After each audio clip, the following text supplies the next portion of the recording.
Welcome back to session 11 of In a Land Not Their Own.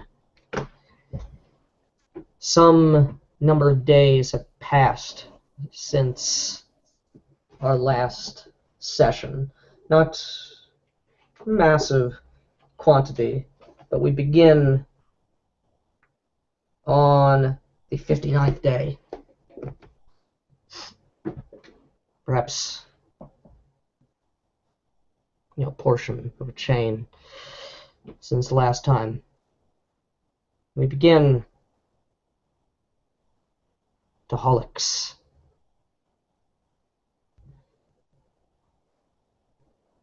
Pink touched sky of dawn's light casts a strange illumination upon your stony form.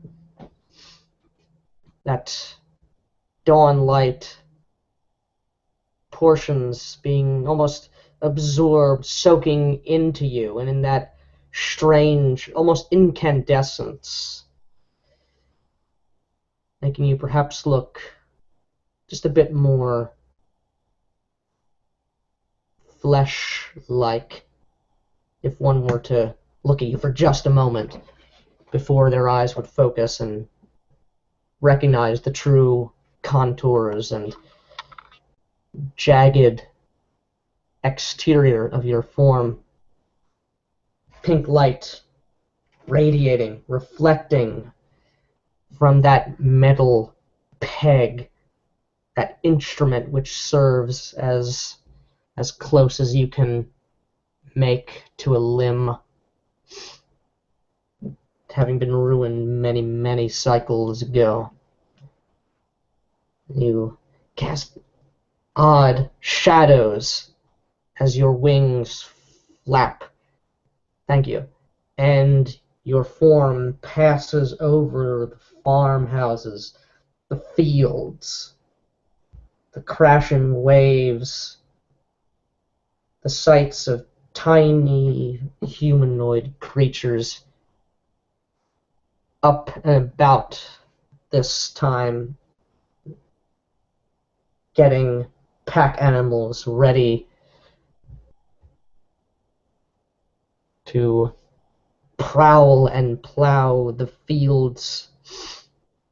Fishermen loading their boats and their canoes with nets, with ropes, weights, crab cages, and other such instruments, looking down on the spectacle of it all. Perhaps think again how strange these creatures are, these flesh-bound, these people who do not know as you know, all the more ringing true their perhaps limited perspective. They do not remember what you remember, what all of you remember.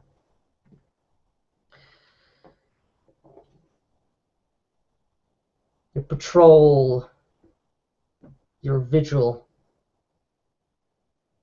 it's almost perhaps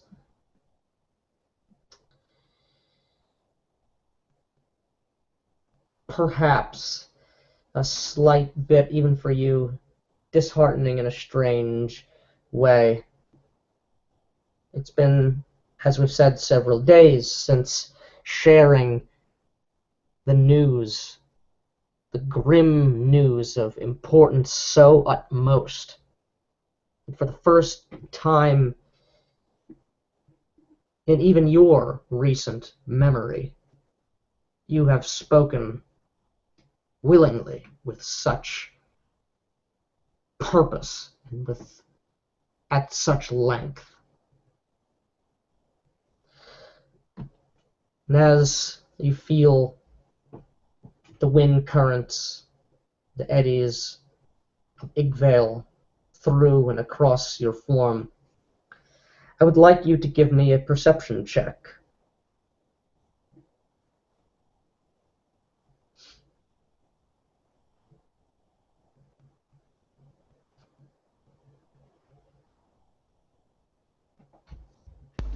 $13.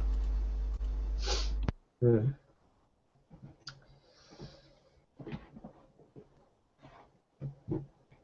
Your wings take you from farm to shore to forest to craggy foothills just beyond. How many times you've completed this circuit? It seems endless now, so often, and how dutifully you have done so. But here, today, this morning, as the fullness of Elsam reaches her most potent, and you look up, glancing off the shore above the water to your left, and you see that big orb of brilliant pink luminescence so close now in these final minutes and seconds of dawn's hour threatens to overwhelm and bathe out, washing away the shadows and the perspective and making all things seem flat, like a painted world upon a sketchbook, or perhaps like the weird drawings you've seen in the walls of the mine, which you've spent even ever more increasing time feeling that strange need to consume the minerals of the earth and the underworld. And though this is a dry sort of place, these sparse, stony crags, fingers jutting out from the blanket of trees beneath, you catch something upon your sense of smell. You don't see anything. Again, it's hard to pin things down, but smell of upturned soil, of a rain recently passed, but it hasn't rained here in over chain at this point. It's been such time since the Thunderbirds have been through here. Looking upon the horizon, the vantage point you have, doesn't seem as though they'll be here for some time yet. You catch that upon your nostrils, a familiar scent, which gives recollections of alarm.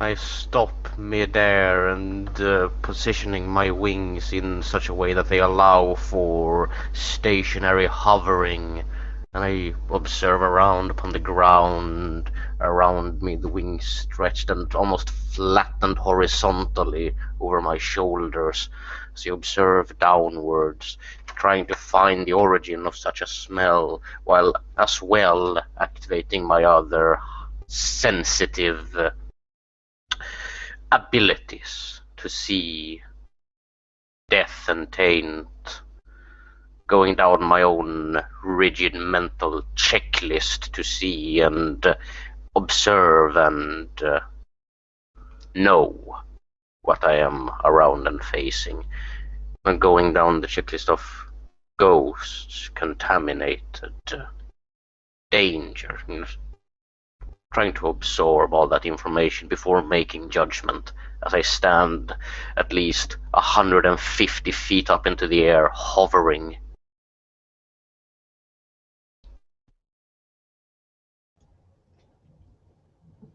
You watch and you watch and you watch for several minutes Again, even for your ability to see in darkness, does not extend to this hour of the day. And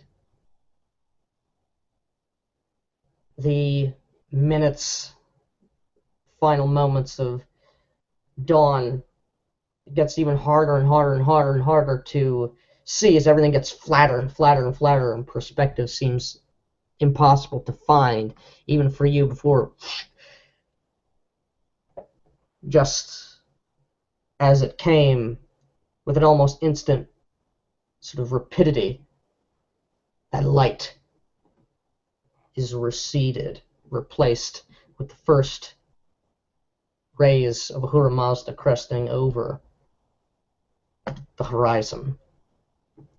And you see with a lot more sort of clarity with the natural sun's light above you. You do not see anyone move, any creatures. You hear the occasional cawing of a bird, the rustling of leaves as some forest creature moves about, making the leaves and the canopy sway and rustle with their movements. And it's as if, for a moment, that scent goes away, and then as the wind blows in from this direction, you catch another bit of it upon your nose. And I am going to ask you to... you can roll me a theology check, if you will. Would cosmology or contaminated forte bonus apply?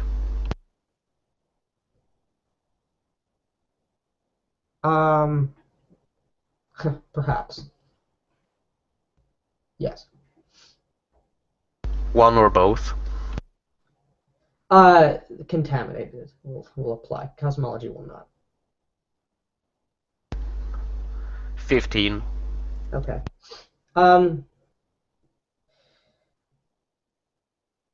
You hone in on that as you, which seems to be coming from, not directly beneath you, but from just beneath those hills, beneath the sort of cover, or beneath the canopy of the tree line. It seems to emanate from that area. You perhaps move, away this way and that, and can triangulate that. And as it comes to you a few more times, and a bit stronger at times than not, depending on the direction of the breeze, it triggers in you, like so many other things can happen for you, of a not a memory, not even like the remembrance of something read and something learned, almost as if like that information, like you did not have it and then you had it, as if perhaps one of you from a distant past, you don't remember the circumstances, but that aspect of that old Iran is now a part of your sort of forefront consciousness. This piece, this fragment of wet, dying leaves, and of a gentle rain upon soft soil, and of the presence of contamination, where such scent is, taint does follow. Or perhaps is it the other way around? Alarmment fills my mind as I observe around, still almost motionless, hovering those hundreds of feet up into the air with horizontally spread wings as I remain there statuesque and still. And then, for a moment, I just change the position of the wings. They go straight up into the air, taking a vertical stance, and as if I had some gravitational mysticism or magic that held me stationary and still in the air, that effect is immediately cancelled, and I drop like a rod, and I fall 10, 20, 30, 40, 50, then 70, and I now am at 60 feet up into the air, and then I spread them out again in a very direct movement, cancelling my fall.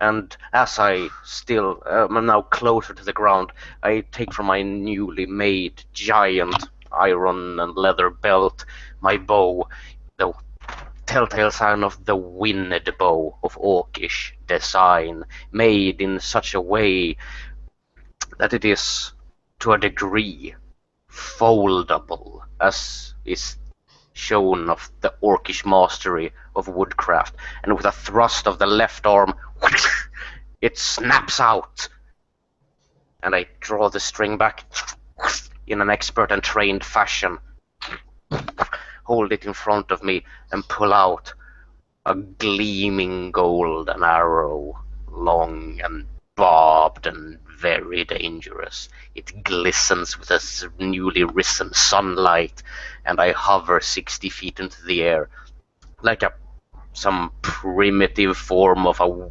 weaponized satellite. As I arm my bow, pull the bowstring back, and I look around, almost spinning slightly while still remaining at a very precise altitude, turning around, looking around, trying to find my would-be target as I examine with my ghostly sights and the sense of contamination. I know that if the creature is near, I will see it.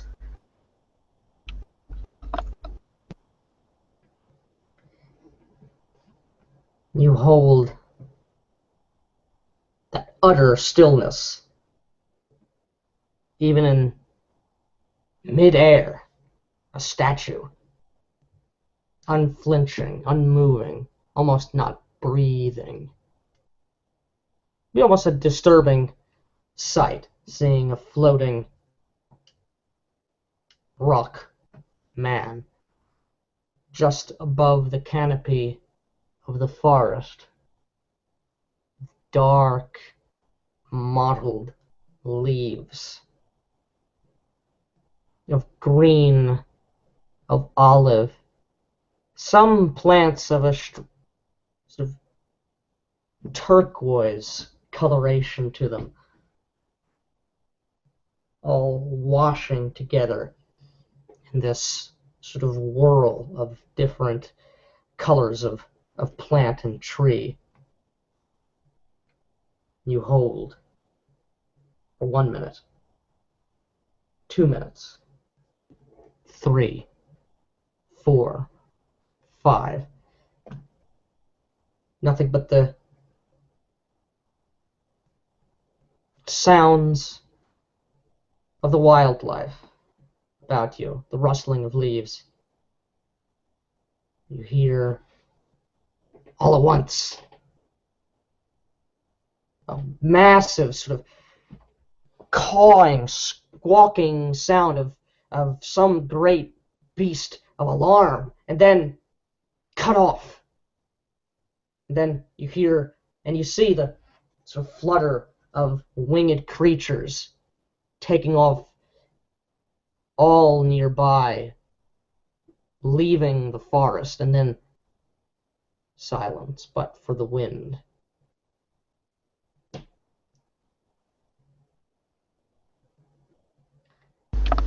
I focus my vision upon that particular point beneath the tree crowns. Even if I can't see exactly what transpired, what alarmed the beasts, I look upon that area of woodland and see if anything would escape it. If anything flesh-bound or ghost-like or spiritual that I can see. For even some daemons I can even see with my vision. The age of these, clearly, even for you who are not aware of such things, ancient woods are such that it is nigh impossible to see beneath the canopy. So broad, so so aged are these trees, each of them an ancient creature, having grown to its full capacity, if indeed trees do have a maximum height and breadth for them. But as you're trying to sort of hone your perceptions, from another point in the forest, you can't really tell, then it must have come from your left. You weren't looking to your left. You were looking right down and ahead of you. You positioned yourself to just that place. This, whatever's there has to be right there. That's where that animal was. It sounds like it was snuffed out or something happened. From beneath the canopy, a missile fires out with alarming speed, strikes you, doing, of course, nothing to your nigh impenetrable stone hide, but with a sickening sort of squelching sound, a piece of perhaps bone or some sharpened horn striking against you, and through it sort of some entrails or perhaps a gallbladder or a liver from some beast, squelching and staining your form and bouncing the bolt, not hurting you at all, but if anything, it startles me as I spin around in my hovering form to look at what struck me and from what place it struck me.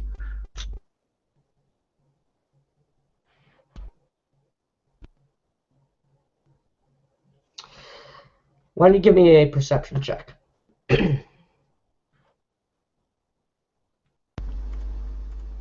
Whoa. That is an ample number.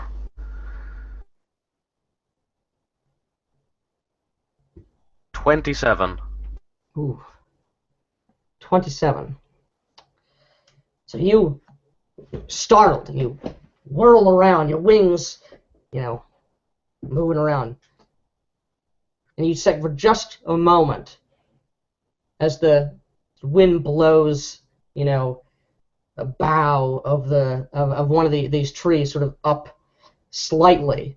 Perhaps that opening is what was used for this thing to fire out of the from beneath the woods to you. And you see a form which would be nigh undetectable to anybody who can see perfectly in darkness. That is no obfuscation for you. You see a humanoid form cloaked in wraps, hooded some sort of a hooded cowl about its form. Two pinprick eyes in their sockets. Then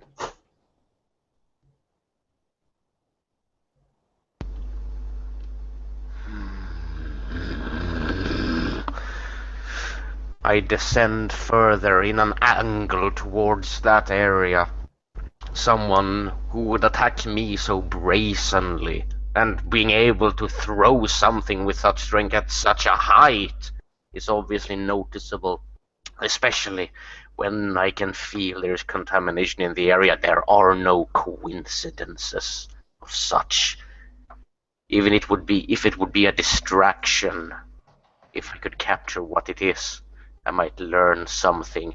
And I descend also feeling strain in my shoulders and body, for I cannot, even though this flight, this hovering is fairly easy for me to maintain for a while, it's not something I can do indefinitely.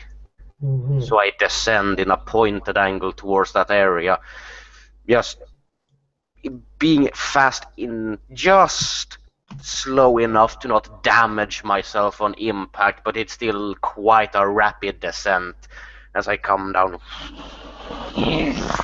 break off several branches as I move past the tree, and leave a deep imprint with my iron peg leg into the ground. It sinks several inches into the ground, as well as my other more normal around foot. And the wings fly up, stretched outwards to perhaps block and protect my back from any attack as I look towards the way I saw that thing dressed in rags, the bow held high, still drawn back.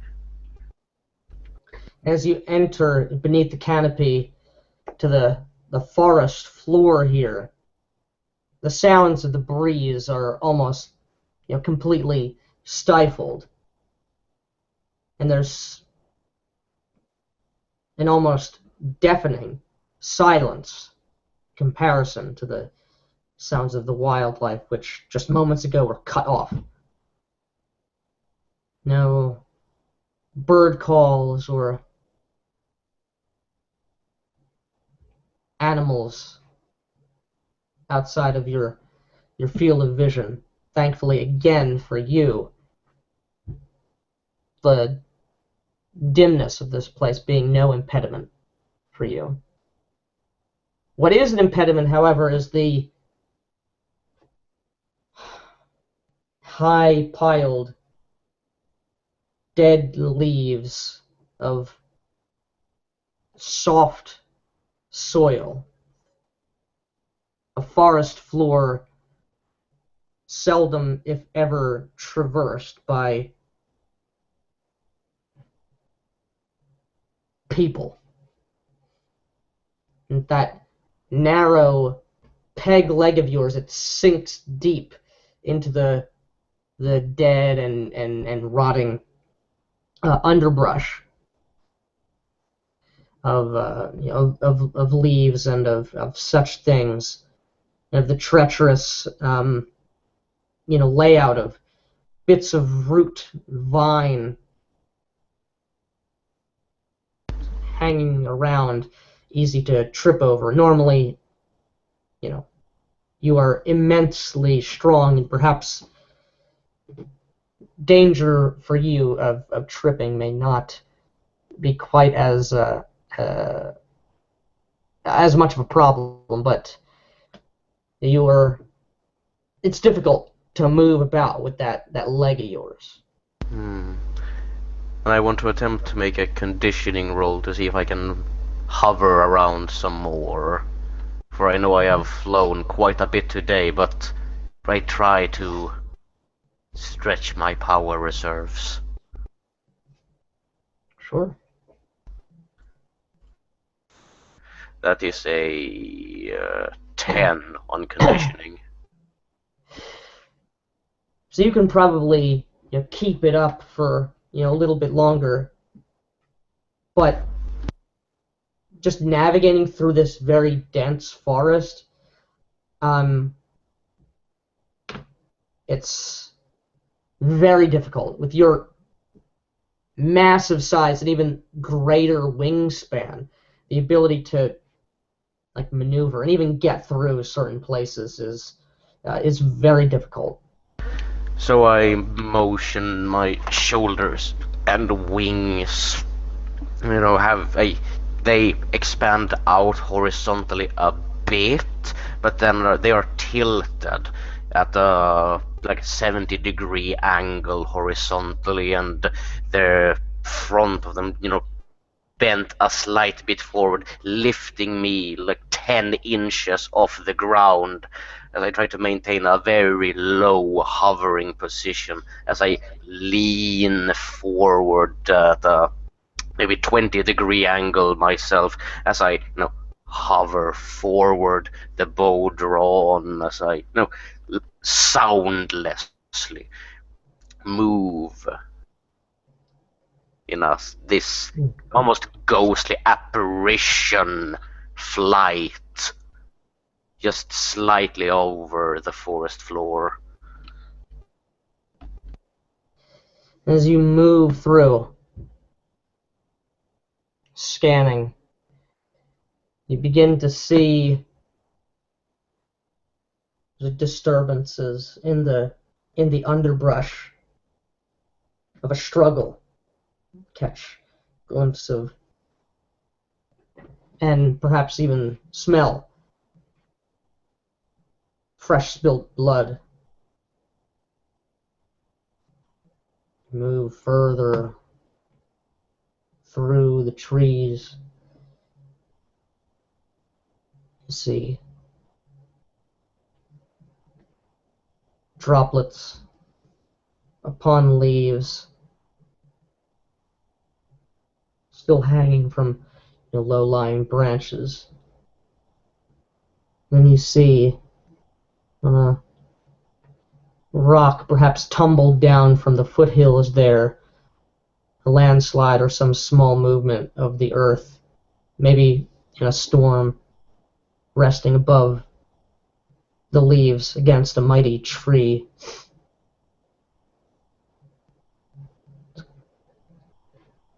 Little figure, almost childlike. It was done with finger paints, with that drying, sticky fluid, all too familiar to you. A little man with little twig-like wings. Forward still, following this. See animal entrails draped from branches of pink bones stacked in two, scattered about the floor, the marrow draining like melting gelatin in the humid, still air, and the smell of a fresh kill. As you go further, further, following this grim display.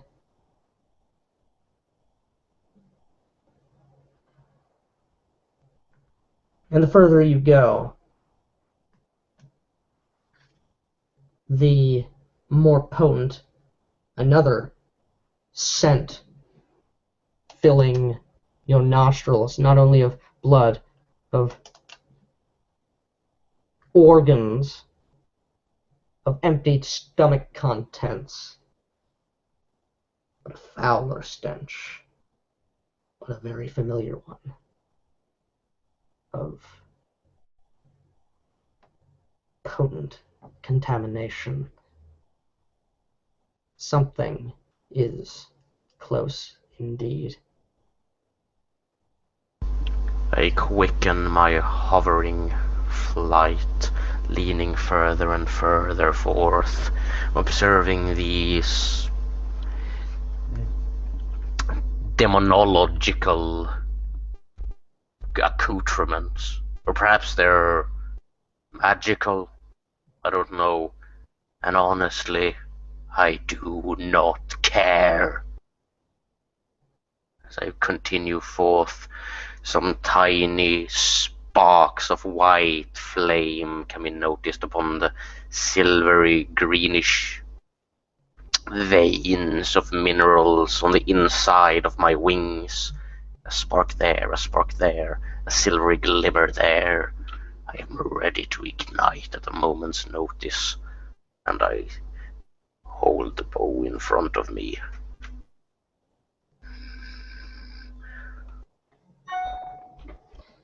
And it lasts several minutes further, perhaps a bit longer for your slow and steady hovering through this landscape. Come to a sort of a burrow, perhaps one not used maybe by the same creature who you saw rush out at Avachov all those cycles ago. Perhaps it's an adult version, perhaps a family of them. But perched upon a branch, perhaps 13 feet into the air, like a sort of caricature creature, gangly figure of a, well, man or woman, you cannot tell. Humanoid indeed. Again, almost like some sort of grim masquerade. A freshly skinned head, neck, and back of some reptilian feathered beast draped over his back, the top skull sort of resting down above, sticky, drying, coagulating blood flowing down in rivulets upon his face, arms, back. You can see, like you, a bow in one hand. So he sort of is perched, sort of, again, almost, funnily enough, sort of gargoyle-esque, with like two hands between legs, and sort of holding down on the branch, and balancing on the balls of his feet on either side the branch. And a bow can be seen, but upon his back, or more accurately, kind of on his side, but which you can see, is something else. Something you thought you lost a long time ago. A weapon, crude bludgeoning instrument. But no, not just bludgeoning, but something sharp, of a stone pick. But no, it's, you can make a stone pick, like a stalactite or a stalagmite, molded, shaped. Then you realize this thing has a 90-degree sort of angle, big, bulbous cudgel-like roundness to it, and then a spike upon the side. Your leg, taken from you so long ago, mutilated in this macabre display, your own flesh, shaped, worked with, desecrated. You see pinprick yellow eyes like dying embers from beneath that cowl. Looks to you, and in very good to Julian. Grandmother has a message for you. And with that, we switch scenes.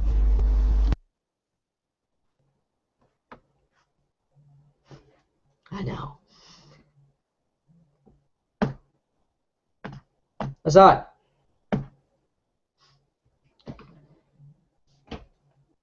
You are returning from a morning stroll of sorts. Increasingly, it's becoming more difficult. Time is becoming a more precious commodity. In these short moments after dawn's light, sometimes it seems to be the only time during the day, as of recent. It's the trials of your station, of both of your stations, make it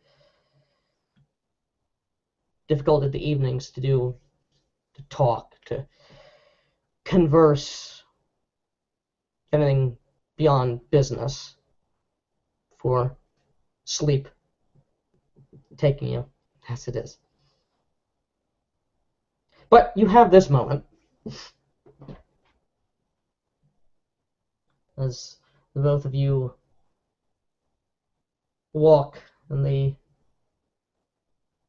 small gardens and areas outside, and perhaps towards the back of your wondrous manor house, away from the road, away from the people, not facing, the peasant farmers and their plowed lands of cultivated produce and other such things. Perhaps, a small wall, or, well, I leave it to you. Perhaps an ivy terrace or something in this little place, in this little moment that you have together. So I'm there walking with my wife, and of course this is a moment of perhaps tranquility, of peace, away from the busy schedule of one such as ourselves. So I turn to Nali. I turn to her and I look at her. Then I sort of look out and down and away from her. Immediately, almost preoccupied with another thought. You know, my wife, I have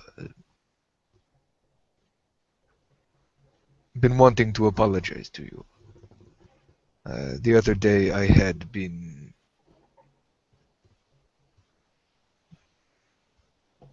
improper. I had returned from the docks, as you know. And as you now know, stocks have not been properly filled. You see, there are the taxes of these Typhon and the ships and the numbers. But those are ill excuses to say to you. I should not dishonor you with listing such things. Please, if you will accept my humblest apologies for how I acted the other day.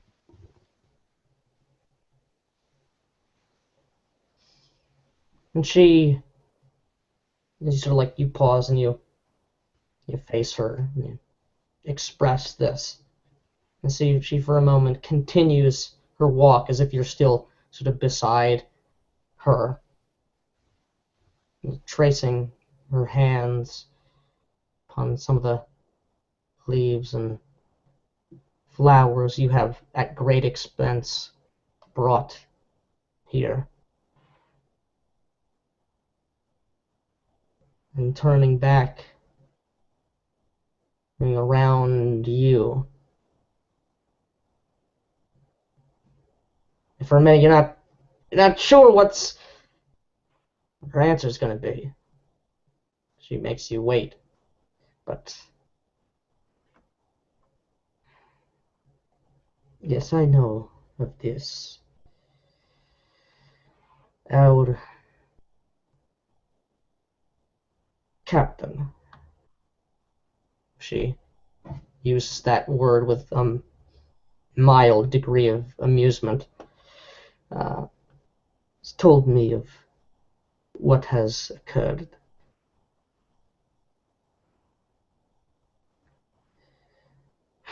Be at peace, Azad. You must not let the little daggers of the typhoon rattle us or get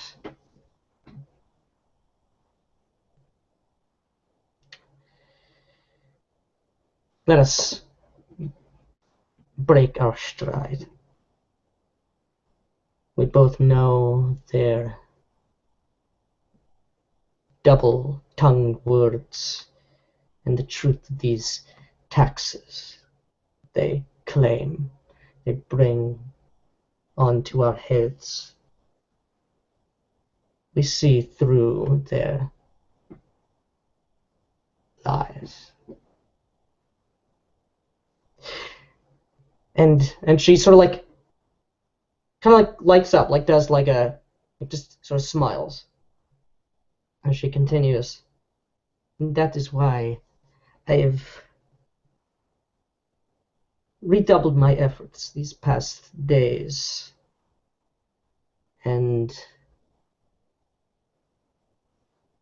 sought to expedite a relationship I have been working on for some time since our stay to the west. I believe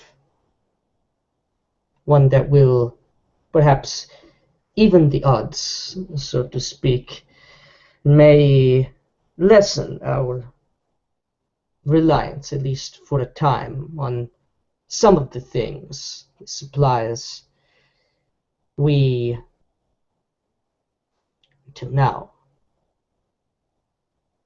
need to be imported from Karth. Do you remember the orcs here?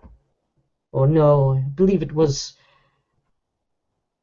that satyr we dined with upon our first evenings here. He spoke many things, most of which were stupid and inconsequential. But he did mention a name that I, and you no doubt remember, but I sought out this one. Well, I believe, I believe the time for the blossoming of new friendships is upon us. You remember the name Runosta? Yes. It seems he is to be with the entourage that will accompany this orc countess upon her journey south to here when the king arrives. But his station and his flexibilities allow him to come and go with some great degree of freedom. He comes here to visit us, to talk. I understand he has a like mind and one for business and trade. Very rare commodity in these lands. This is good. This is good. Like always, you dazzle me with your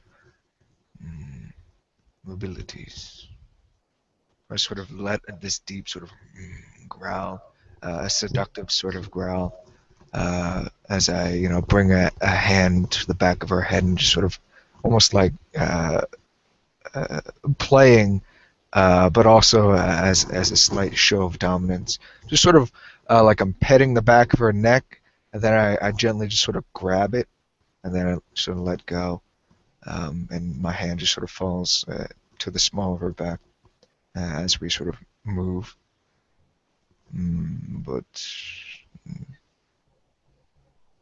a time here, we are busy, so busy. Of course, I had known this to be like this, but we are both young, so full of life.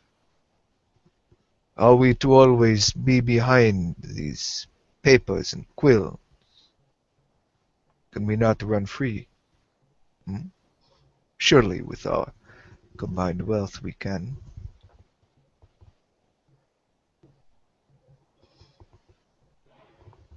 And she, as you bring your hand down and then to her back, she sort of does a sort of a similar gesture.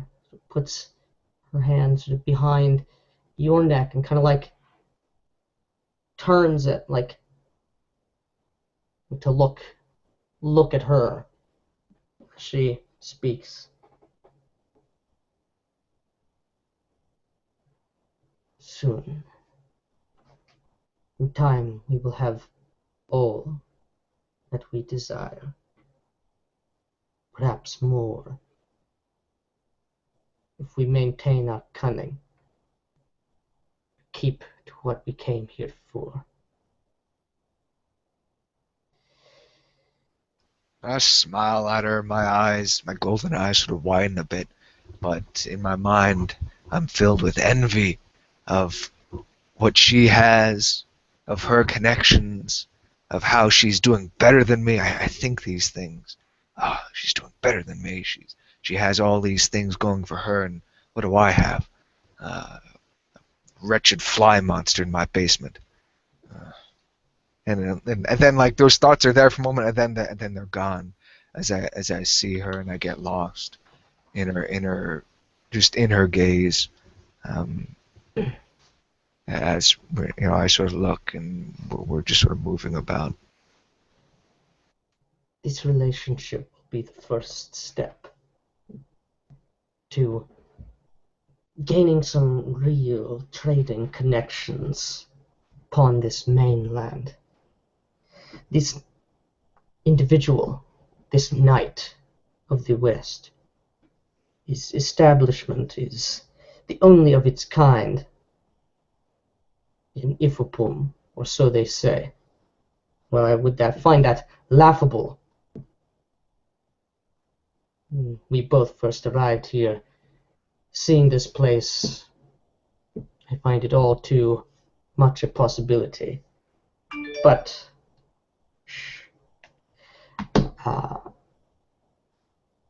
that affords opportunities as well.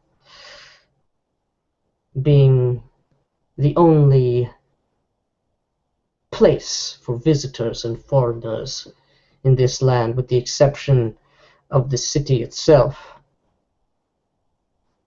Many other people, other lands with goods, with wealth, with information of the inland places to the west, perhaps from areas elsewhere as well. This, if we can establish an amicable connection, relationship with this one, this satyr, it will do great things for us. And we will have no less need to deal with snakes, at least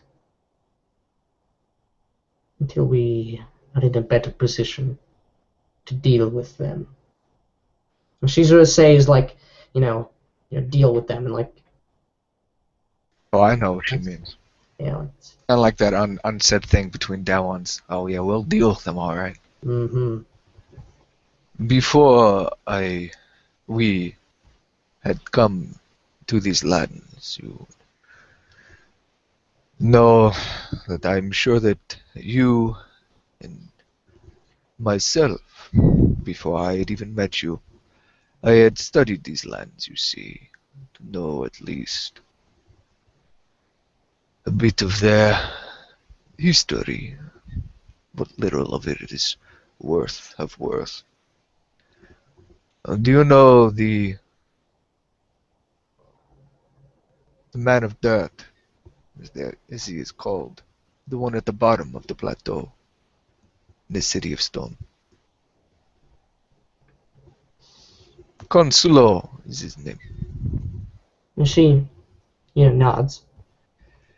He came here from these lands, it is said, that he lost in the war. Like, as you say that, her, like, just for a second, like, because her guard was down, like, her eyes like wide, and like, oh, that's such a scandal, like, Kansu, like, came from this shithole. Oh, he came from the shithole? Yes. And I look at her, I know. The beautiful Consulo coming from such a place.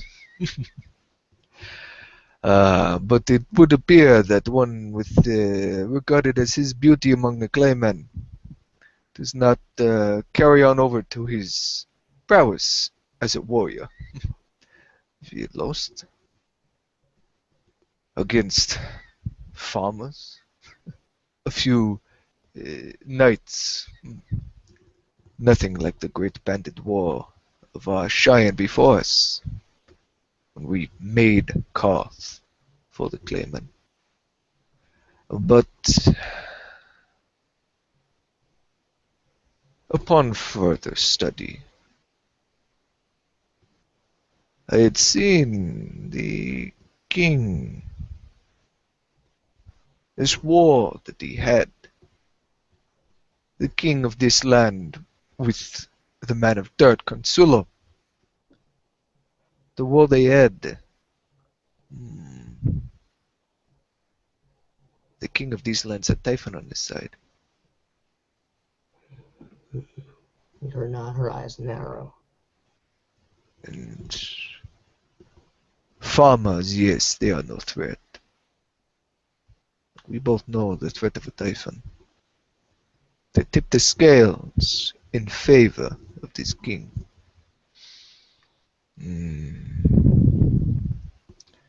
Though it does not need to be said that I agree with you. Whatever plans you make, whatever you feel is correct, I too feel the same, but I must give caution to us both and to our houses when aligning ourselves against the Typhon of these lands. They have proven they do have the ability to tip large scales in whatever favor they wish, it would seem. Who's to know? And I break the tension, sort of smiling. And the man of the dirt is a wretched man anyway. He surrounds himself with men and ogres. What was that one ogre?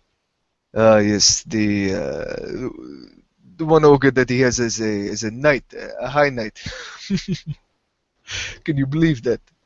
An ogre, a knight. Something is wrong with that one, surely. This world and this land holds an endless abundance of surprises, both amusing and frightening. And she says, like, more like as a gauche, like sort of frightening, frightening to it. And then, like, I suddenly become serious, and like I sort of look down. It is a shame. None of them know. None of them know what our people have lost. Of our history. Of all wars that we have had. These young people. These young They need not know. Let them forget what we have lost. We will build anew. Let them see that. Let them know it then. What is our right to have? What we will have. Of Sort of, course. Of course.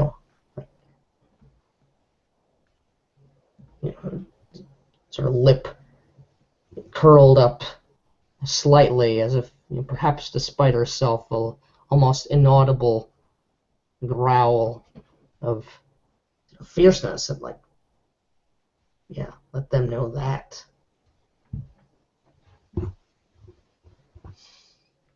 I sort of just back off, like I back off a bit, but it's not like a oh, like it's kind of like an animal just sort of looking away, and like for a moment showing submission, and then sort of turning back at her, and just sort of looking at her a bit, and again letting this this deep sort of growl purr as out of me as we continue just sort of moving and enjoying our time speaking to one another. People here, they're ignorant. They're stupid. And there are those here who would see us fail. Typhons, perhaps others. But you are right. They do not know what we know. They have not.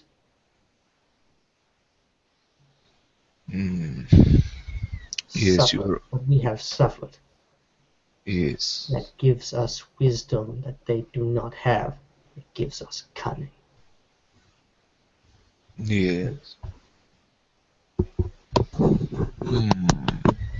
And as soon as you're having this moment, you hear from the front "Roar! Back away! Get out of! What are you doing? Back off! Back off! Lord and Lady's sleeping. You coming here so early for?" You hear a big booming voice of, one of your ogre guards. And that gets my attention, right? Like I look, and then my ears sort of go down, like, oh, an ogre's yelling, oh god, you're ruining the moment, you stupid ogre. And that's shown through facial features and body language to my wife. Because I turn and I hear that, I'm like, oh. It would seem that there is trouble. Would you like to deal with it, my wife? Or would you rather I?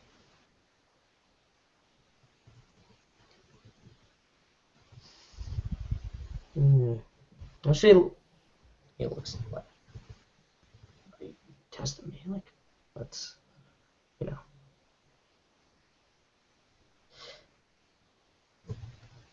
And I look at her one last time, and my hand slowly moves from her back, and as I move away from her, I sort of hit her with my tail, her leg with my tail, in sort of a slight playful, flirtatious manner.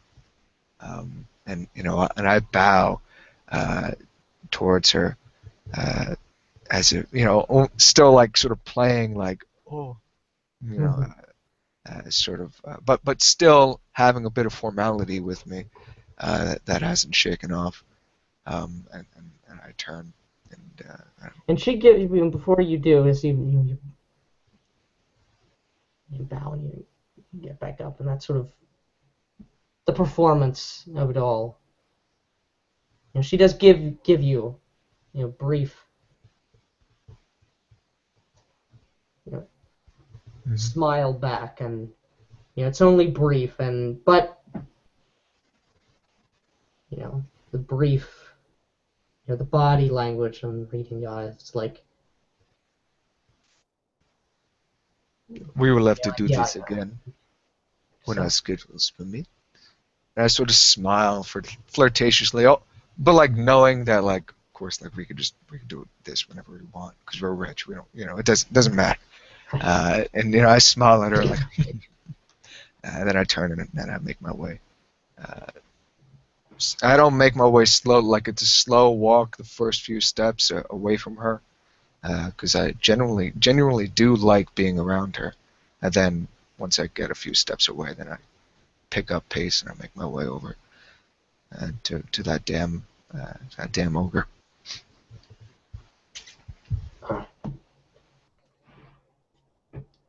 Come back later. You have something to sell, something to trade. Lord's house. No longer taking people in. Not wounded. Attack was chains ago. Over a cycle ago. Now back, this going on, calling out that belling voice. But please, we must speak to Azad. We've heard so much about what he has done. Please, my daughter. Then you hear someone like, my family is starving. We've not had foods. My field was burned in the attack. We have not had time to repeat.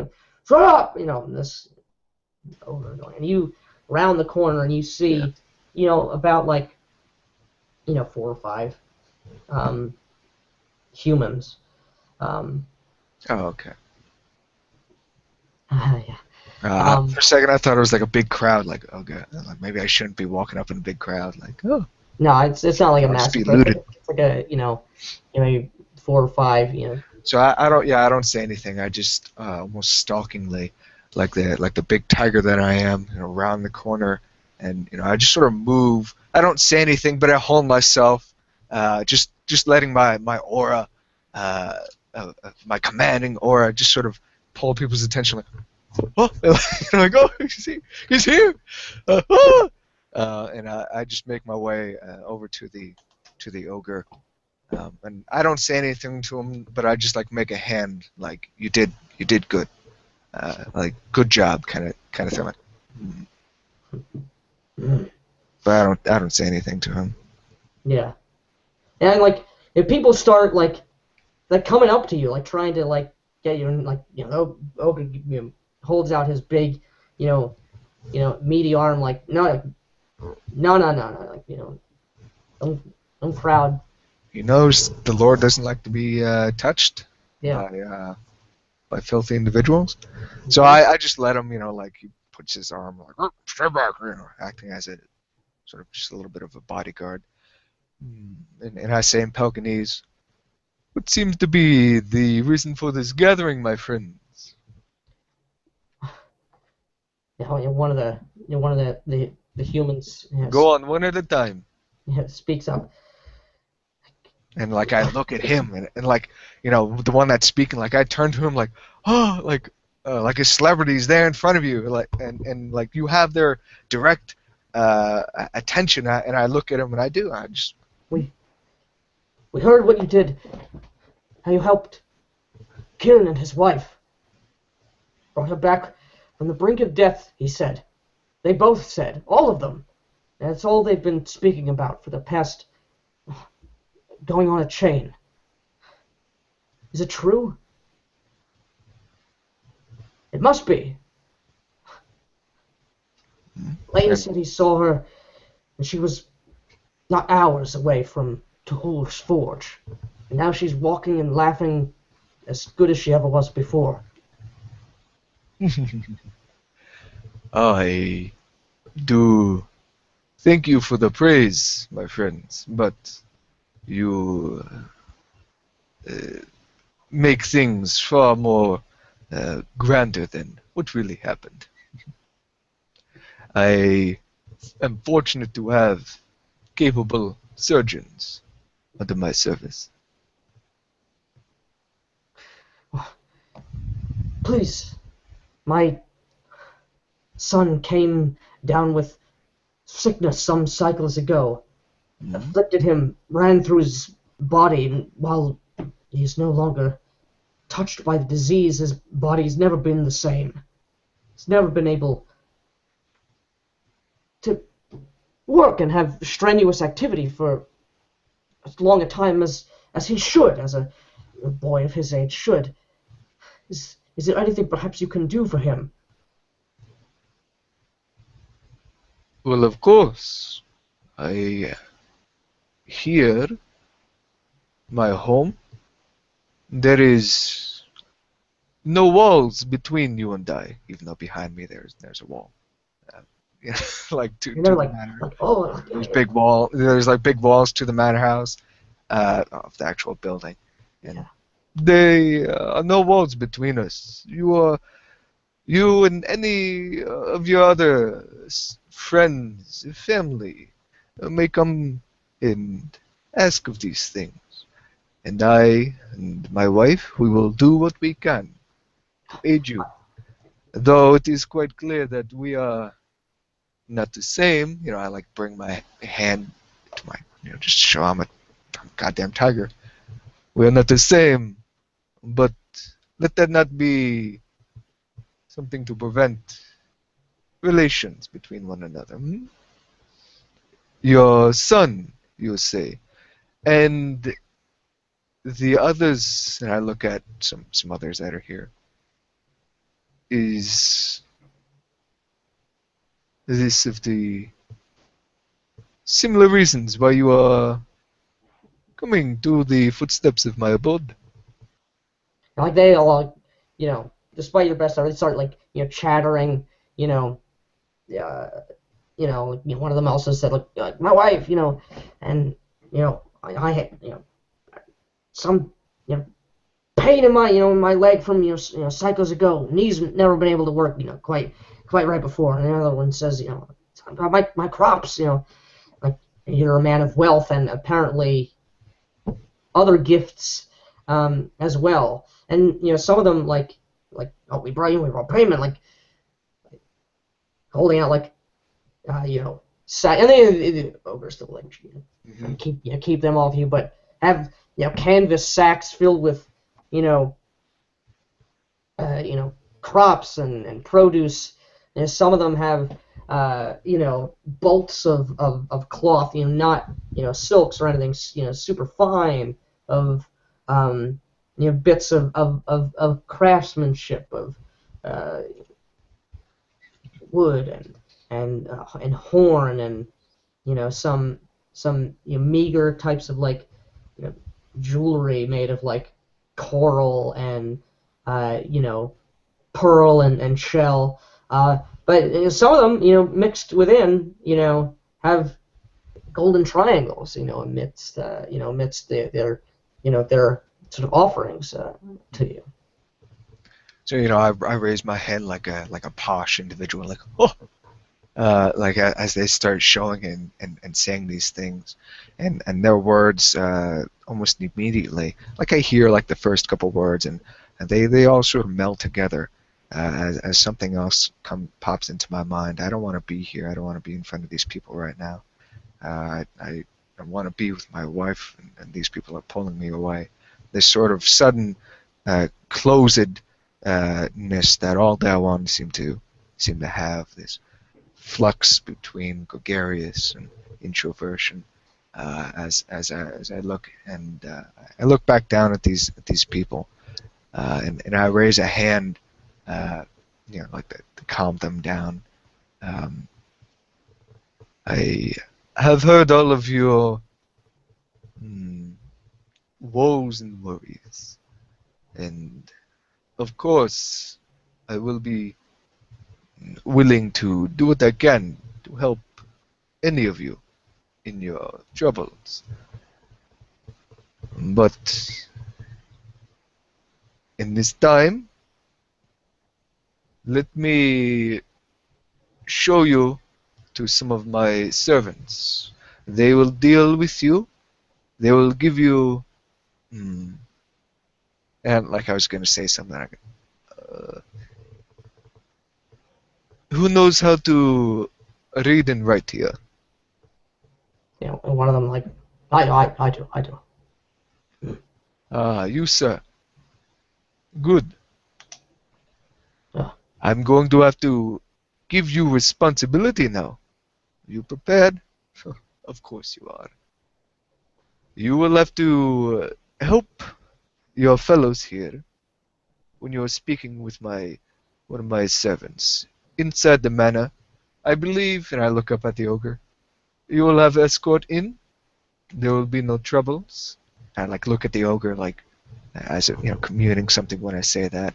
Yeah. Then I look back at the human crowd, the couple humans here.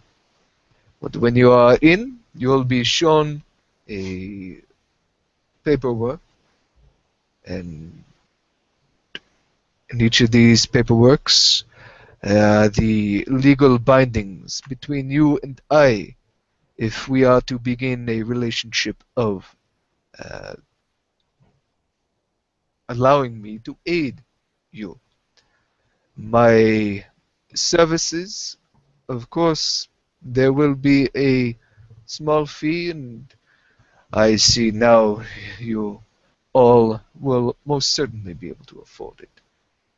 It is not from my pockets that need your goods, but it is from those clients that I will have to bring in far away barbers or other accoutrements or tools to be brought in and used to examine your woes. And the best we can, and we will see what we can do. This will be in a simple, ordered fashion. You will not. There is no need for you to call or fight over one another. You will all have a turn. You will all have ample time to think, understand the procedure. By no means are you rushed in this, but know that as on my honor as a Dawan, our house will do the best we can to help you, in whatever way we can, in your woes you bring to us now. Please, show them in. And I look to the ogre when I say that. And he Enjoy looks your stay. really understanding, and he, like, all right, come on, like, one at a time, one at a time. And I step away as the ogre starts bringing them in to the manor grounds, and I sort of wave and smile and nod, like welcome, like a nice host ought to, as they make their way in. But I don't follow them actually. Go back to my wife, I turn back around and I move away.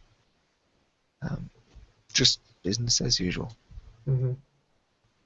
Okay. With that, our scene changes. Rajula.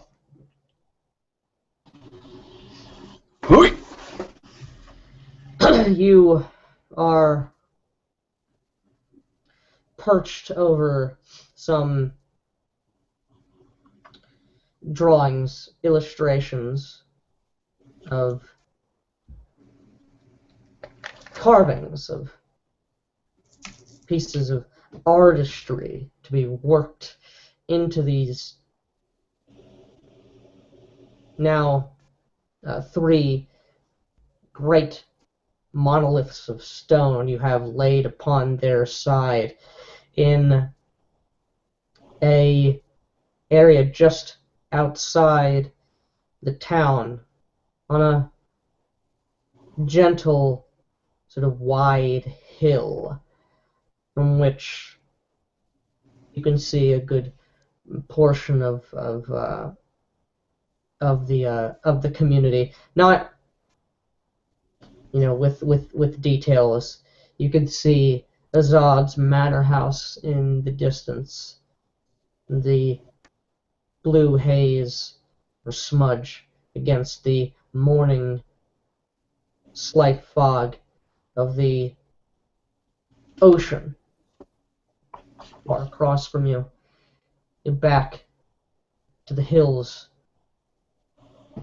the stony outcrops. You can see from this point, dominating the other, if you can even call it a structure, the temple to Nthraxu. Its ribbed, circular fingers of stone jutting up in those monoliths from the pit in the center, towering even over them, and the bits of string, rope, tied in patterns between them all. You can see all of these things and more, but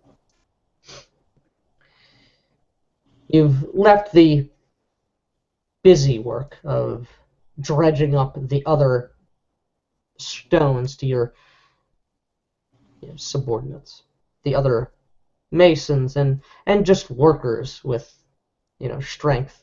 Some of them you directed to you. Other individuals nominally working for Azad, but come here for a time, needing some occupation or some diversion of time. They're elsewhere. Meanwhile, looking over these things, having had time to communicate a bit more with the orcs, a group of them, 5, to which you agreed to assisting with this thing. And by assisting, you've sort of taken it upon yourself to take charge as much as you desire, which no one has stopped you from doing. But this you now know to be the site of this meeting of sorts of knight, count, and king. Not a building in a proper Ferrum way, but another one of these strange structures of standing stones and of other wooden and smaller stone structures. They've asked for these things to be shaped in strange ways, with deep ridges gouged in across their diameter in certain places. Very specific. Well, there's many things you could say about the orcs. Surprisingly, their numbers are very accurate, are very precise. in these specifications, although they're not perhaps presented in a way which is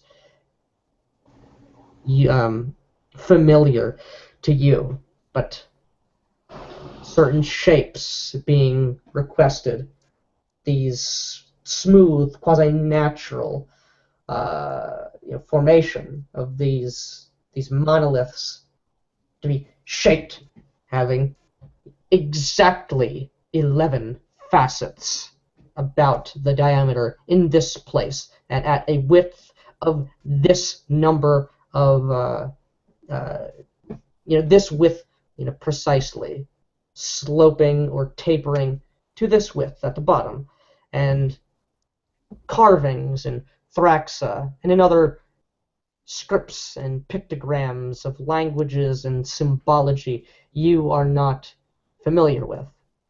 If you can imagine these things as great, massive, intricately carved stone, I'm going to say totem poles, only because that's the most familiar thing I can imagine, but it's not like heads and faces on top of other. Just if you can imagine a great stone, slabs and of sort of columns being intricately carved in a variety of certain ways.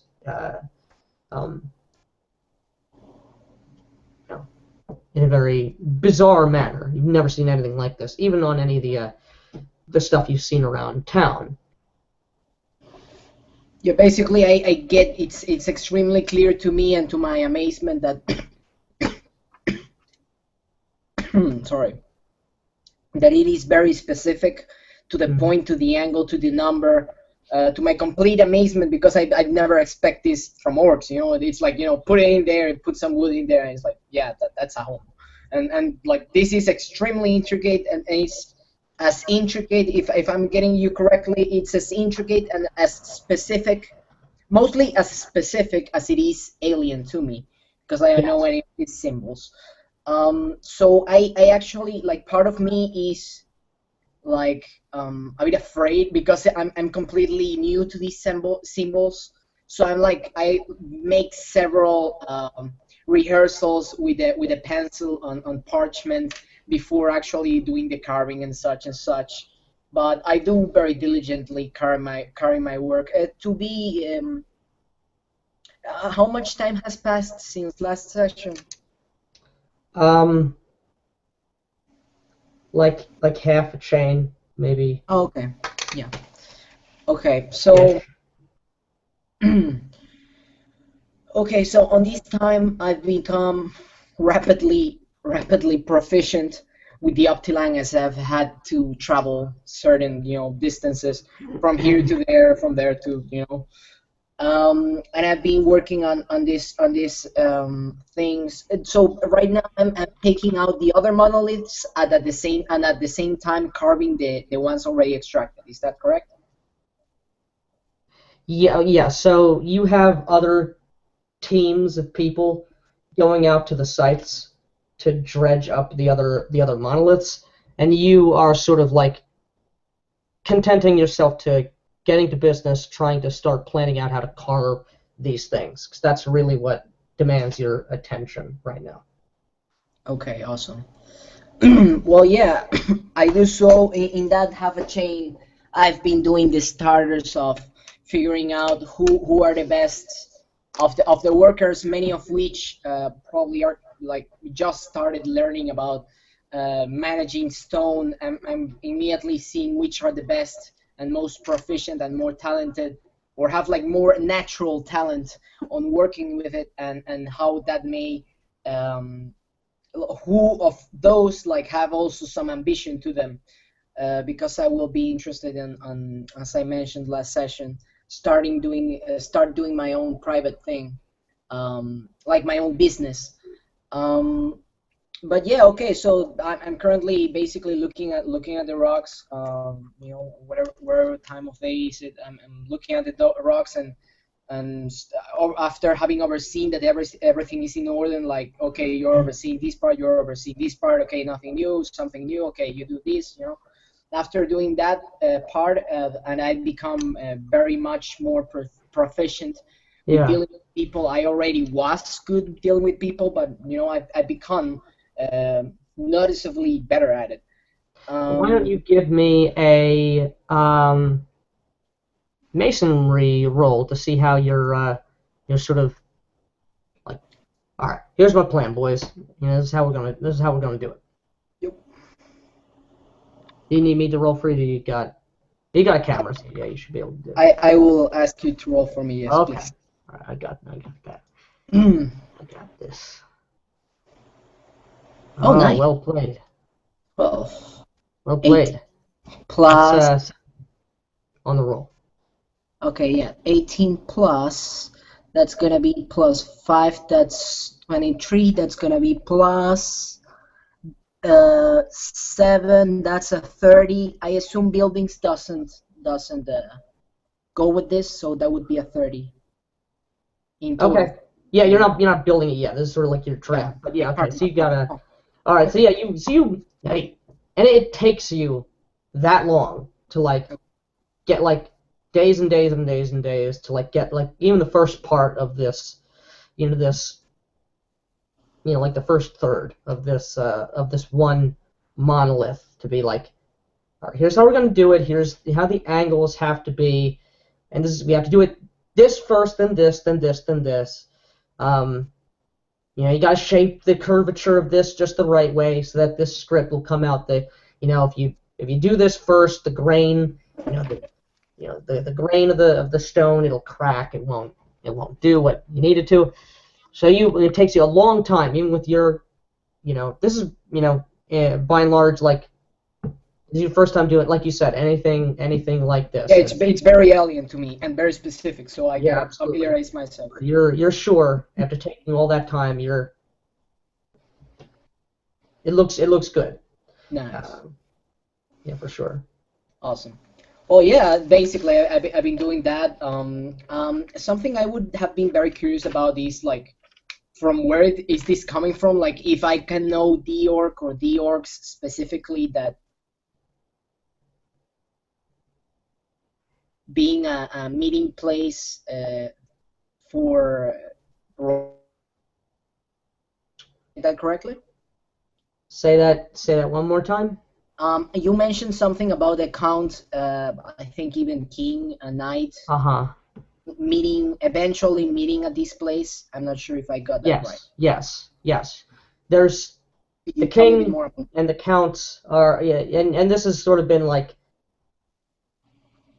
in the air in the town for like, a bit now. That in 4 more cycles, the king, the countesses of the mainland, and the counts of the Isles, and some of the knights will be coming here.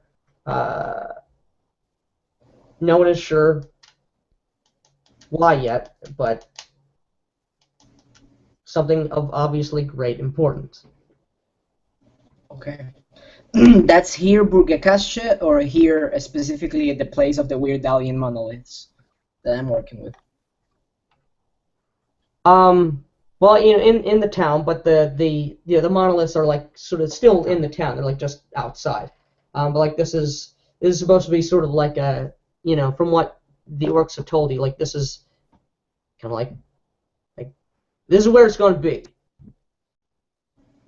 This whatever's going to happen here is gonna happen here amidst these standing stones.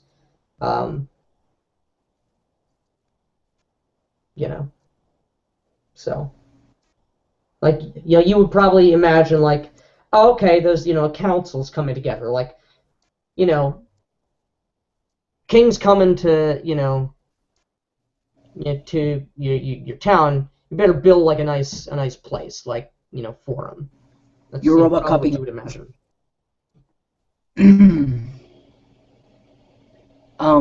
Could you repeat the last part because you Robocopped a lot on my end? Yeah. So to you, it seems like this is a structure built for this gathering or this council. As if you had if you had a visiting dignitary or you had the king come to your town, you'd want to build something. You build the Olympics came to Rio de Janeiro. There wasn't an Olympic, or the Olympics is coming to Rio de Janeiro. You know what I mean? They build an Olympic stadium when the Olympics come to town. Okay.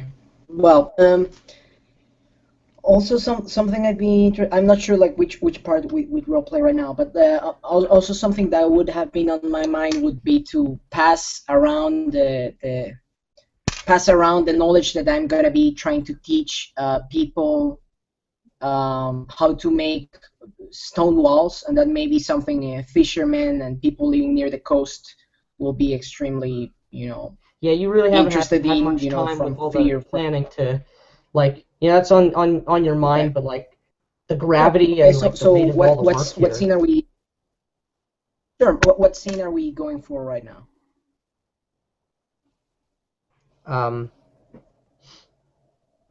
So you're working on Okay. you're drafting on things, and you're getting ready. You're putting that okay, this draft. Checked it once, checked it twice, checked it 3 times. Had some other people. Surprisingly, a lot of orcs. They seem good with the stone. Look over. Yeah, this looks quite correct. What's the name of the former architect, the master builder of the Seder that I met long before? Lou, what's his name?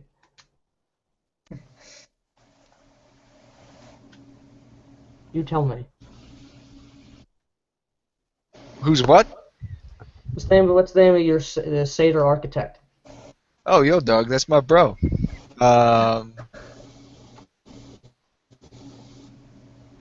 His name is he's the guy that And if possible, right. he's a Morgul follower, and his name is on the Latius. Hangouts thing. Yep.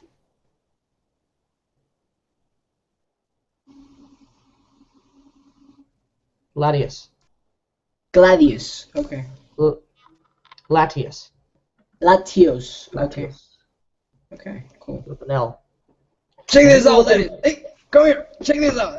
Ain't this beautiful? Look at it. Yeah. Aye. What do you have over here? Look what I got. Ain't this beautiful? Look at it. I worked out all the angles. You remember that angle? The angle was I given don't know to if Pro, they right? call it beautiful, but Here is it. it's what they are asking for. Yeah, well, it's strange, but it's a beautiful solution. Can't you see it's a beautiful solution?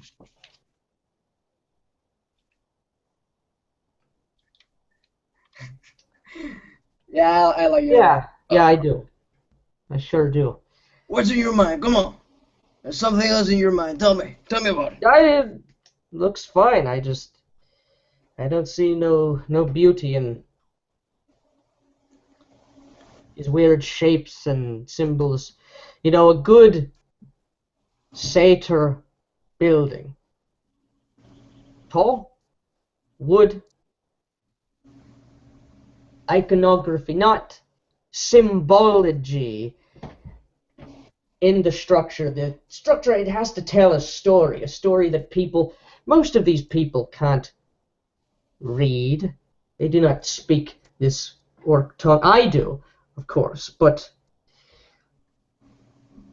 images, pictures, that's the universal language. That is what gives a structure a legacy. It's what makes people come. They talk about it.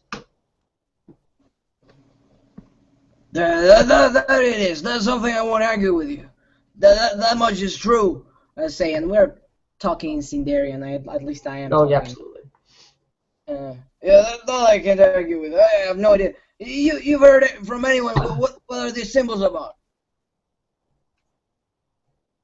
You know, maybe if I knew what are they about, I wouldn't take so long to figure them out. You know, see the I, angles and everything proper.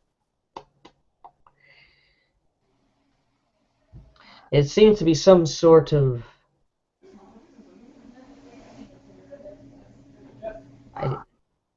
it makes no sense to me. Some sort of calculation, maybe, or like I said, abstractions, or some sort of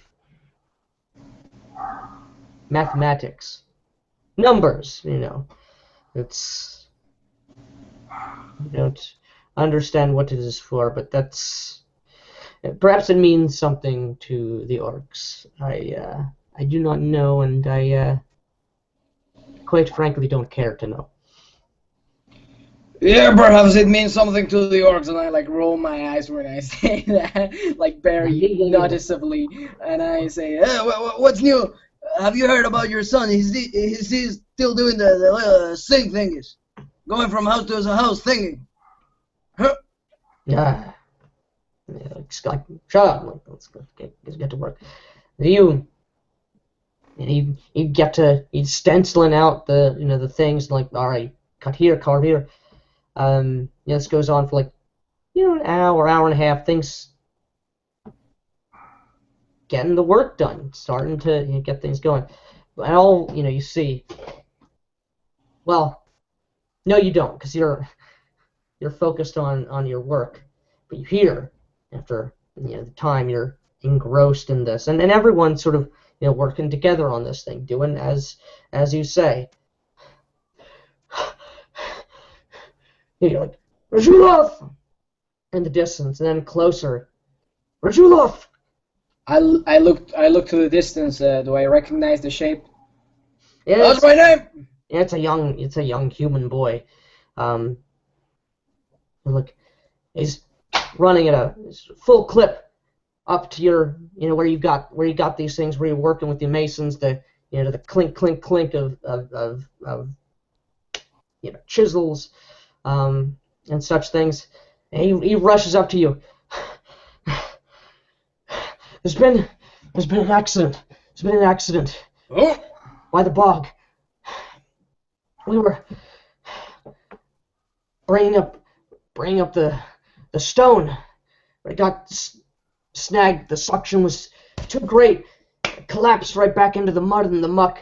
Collapsed right on top of 3 of the I whistle like as he's speaking, like when he said accident, I like whistle widely and make like clapping noises, and then you see the Optilan coming quickly to me. It wasn't very far away. Arathur, she comes quickly to me as I hear. I keep hearing these human bubbling about the accident, and I like raise myself and start mounting as I listen to him. Where? Right, like I go as he directs me. Sites you got. Oh, and I do like tell him to get on the ride if he can. Like I signal him to. And he will. Yeah. Sure. Yeah. Sure, and we go. And you run. He's telling you like all this stuff. What happened? Just coming out in like a. It's all coming out in just a rush, like a single sentence, fast, like. You know what happened? Rope snapped. Collapsed. Took 3 of them out. Other 2 standing nearby. The stone hit the bog, caused suction, sucked them right up to the neck. Now we're in danger of losing the equipment, more of our people, and the stone sinking back, and it's all we can do to keep it from falling in further. We've got a bunch of optilangs tied to the remnants of the frayed ropes. We got weights, but it's all we can do to keep it from sinking, keeping it right at level. I don't know what we're gonna do. Like, and you can go. You rush and you come to that scene. There's people standing around, and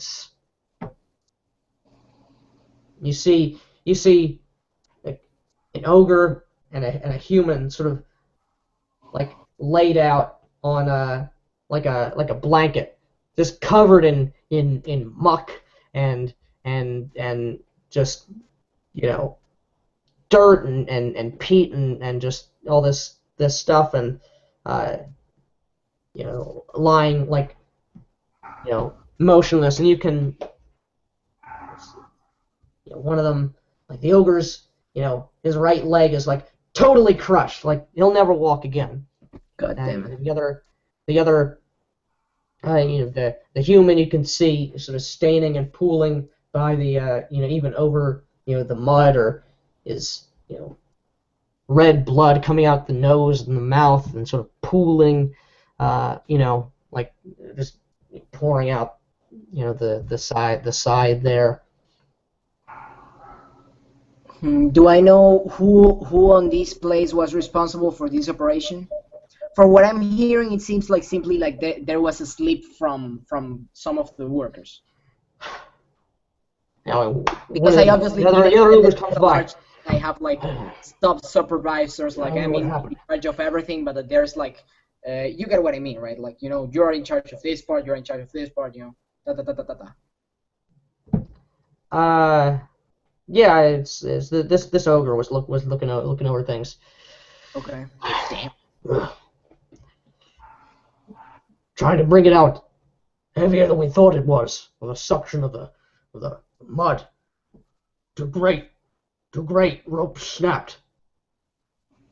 The ogre talking to me right now is the one with the leg fucked up? No, it's another. Oh, okay. Okay. Yeah, the supervisor, he's crushed. Okay. I take out like a little clothing and I clean my sweat and I say, okay, let's see what we can do with now, what we have now. And I look the place, like what kind of resources I have to maybe salvage whatever is possible of this situation. Say that one more time. I take out like a piece of clothing. I clean my sweat from my brow. I look the place. I say like, well, let's see what we can fix now, and I try to see what we can salvage from this situation, so that we don't lose the tools you tell me that we may lose. The ogre obviously is already fucked up on the leg, but we don't need him to actually die. Yeah. So those two, they're dead. They're dead. Nothing we can do for them. No, human already bled out. The ogre stem took too much. His leg is crushed inside. Rest of him gone too. Lost 3 others underneath the mud. They weren't crushed. They've long since drowned by now. And you could see there's 2. There's some other workers who were. So to describe this scene, you got the bog, right? The bog. On the side of the bog, you got 3 pack animals, non-optilangs, but weird kind of reptilian creatures with a sort of like a sort of crest, where their nose would be, kind of like a bladed kind of face, if you can imagine that. Four-legged, sort of widely sort of stance with kind of like elephant type feet, and they're all tied, ropes are tied to them, and they're all sort of like bucking and straining against this monolith, which is at an angle, half buried in the muck, half excavated out. It's slick. There's still like stained brown from like getting out of the ground. Beneath, or at the far, like behind, like right over here. This is the stone. There's a bunch of workers that are, one of them's like up to his navel, the other one's like total like up to his neck. The other one's like like up to his shoulders. Deep like into the muck. You know, two humans and an orc are stuck like this. Is there any similar something similar to a rope, a chain, or something like that we can like throw to them so that they can pull themselves out? Yeah, there's rope, and you can see like people are trying to do that. They're trying to like pull them out, but they pull them, and it's like they get like a little like far, then like it can't do. The suction is immense here, even with several people trying to like pull, like either the guy's arms go out or just it's, and you can see like one like the human is like his hands are bleeding from like rope burn, and every time it's like for every little they pull out, like they like sink back in that much. How many? So basically, what they're doing right now is avoiding them to die, but they're not making any progress. Basically, would that be correct? Yes. Okay. Okay. So is there any role or something similar that I could do? Yeah, you can. You can. Well, that's the scene right now. There are some some other ropes around here. They're this was mainly gonna get done with elbow grease and like rope. There are some like crude sort of like wood shovels. The immediate thing I have in mind is that I could go towards there and replace some of the humans that are already tired, and whatever species that are already tired. Mm-hmm. And in any moment they will basically be unable to keep helping the others not to die. Replace them with Arthur for a time as we start thinking how we are gonna get them out. Yeah, and you notice, you recognize the one. What I'm gonna do is like up to his head. It's that ogre. That's that ogre guard from the from the longhouse. That guy. You recognize that. The guy who saw me doing the wall thing at the very very. Yeah, he watched you doing the wall thing. You recognize that guy. I know that guy. Yeah, so you can do that, and I do that. As I am doing that, I shout, "Hey, Jury, resist! We're hiding you! We're hiding you! Hey, go to rest! Go to rest! We're taking." I start, like taking like the people that were pulling the rope, replacing them with my animal, of great strength. Arthur, as I try, to think how can we, and I start telling people like, who knows talking to the experts of the land, because I know some of the land, something of the land, but I'm not the expert. I'm surrounded by others that do know. What should we do? What should we do? Like I ask them, what can we do to be able to weaken the pull of this muck? I don't know. We've tried as best we can to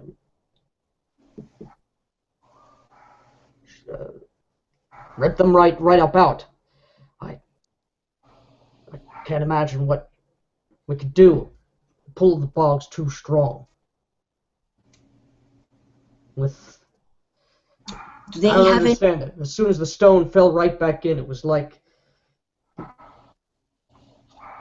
the bog pulled them with invisible arms. As far down, some were lost completely. They're already at the bottom. Okay, so the first thing I'm thinking is like, oh fuck, fucking magic. This is a cool thing of the orcs. Well, I'm thinking like, god damn it. But then I think, okay, someone call some magic. Use more hands. Okay, so then I just I talk to two persons, to one so that he can go and get as many hands as possible, and another one, but both of these people probably with some kind of animal to go faster, whoever can run, and another one to bring some kind of magic, because I'm thinking that this may be some sort of occult stuff that maybe a magic could help with. So basically, I'm going with the Terranol side with one person that's gonna get as much hands as possible, and the other person that's gonna tell him, go get me some magic, tell him what's happening, and let's see what we can do about this rock. Okay. As you give orders, like, do do that. What? Do you have any grades in academics? Oh yes. Make me, or you may, make me an academics roll.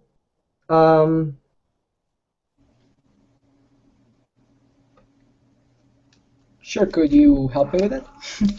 Oh yeah, sorry, I'm just looking to see if there's any appropriate. Okay, sure. So like,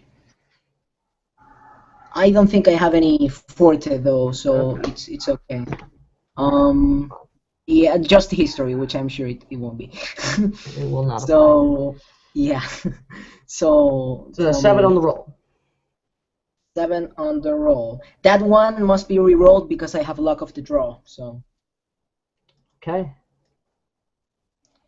okay, so that's that 11 is on the. an 11 on the roll. Okay, that would be a total of 11 plus 7. That's 18 plus 5. That is 23. Okay. Yeah. So you get rid of that. Yeah, they go do their thing, and you bring in some extra beasts of burden. The other beasts are clearly like tired, either stamping, they're panting. You see that ogre who like is like drenched in drenched in sweat. It's pouring off him in huge droplets, and you see like panting really really heavily, like he's exhausted but like on the verge of absolute frenzy. You know. I give him that, I give Go him ahead. words of motivation as I see him he's resisting the ogre pull, and I say, yep, there you go, keep resisting, we're aiding you right on this side, you're almost out of there.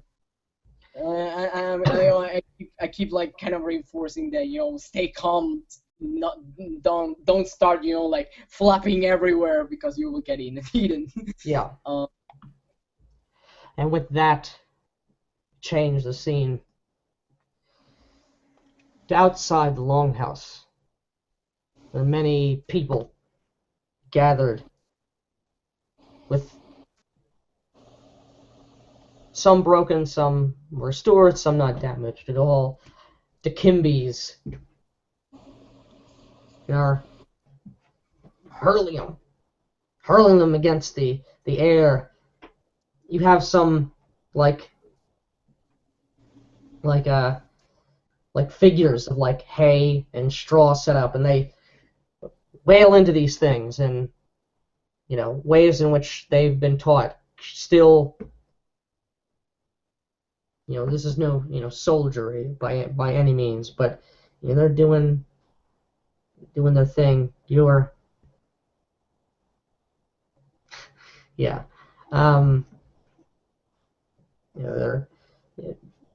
doing their sort of daily things. By this point, many of the people who are wounded are out and about. They're walking. Some of them have gone back to what families they have left, but others, there's food here. There's some sort of camaraderie. Some people are without a family or without a house. So the people here are still well, here, I should say. And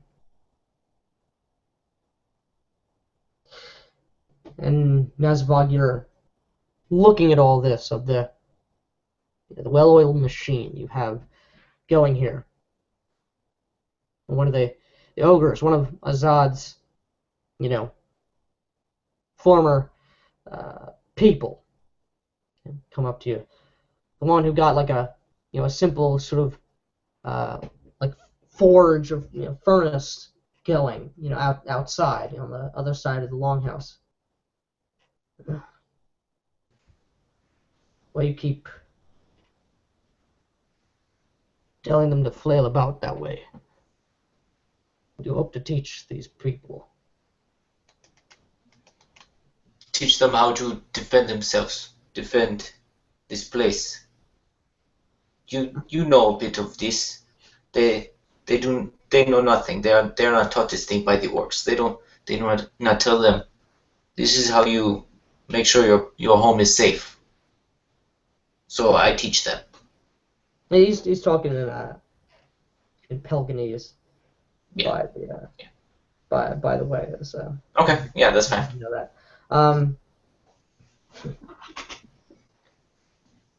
They know nothing. That's for sure. They know more than they did when they started. So this is good. And he not much, not enough. You want them to defend themselves. An extra. Well, insignificant. That's not how you defend yourself. That's not how you attack. Yes, best defense is good offense, as we say, under the sea. This is the way the weapon is used. I cannot teach them to block. Good iron, good blade. Do you see any iron here?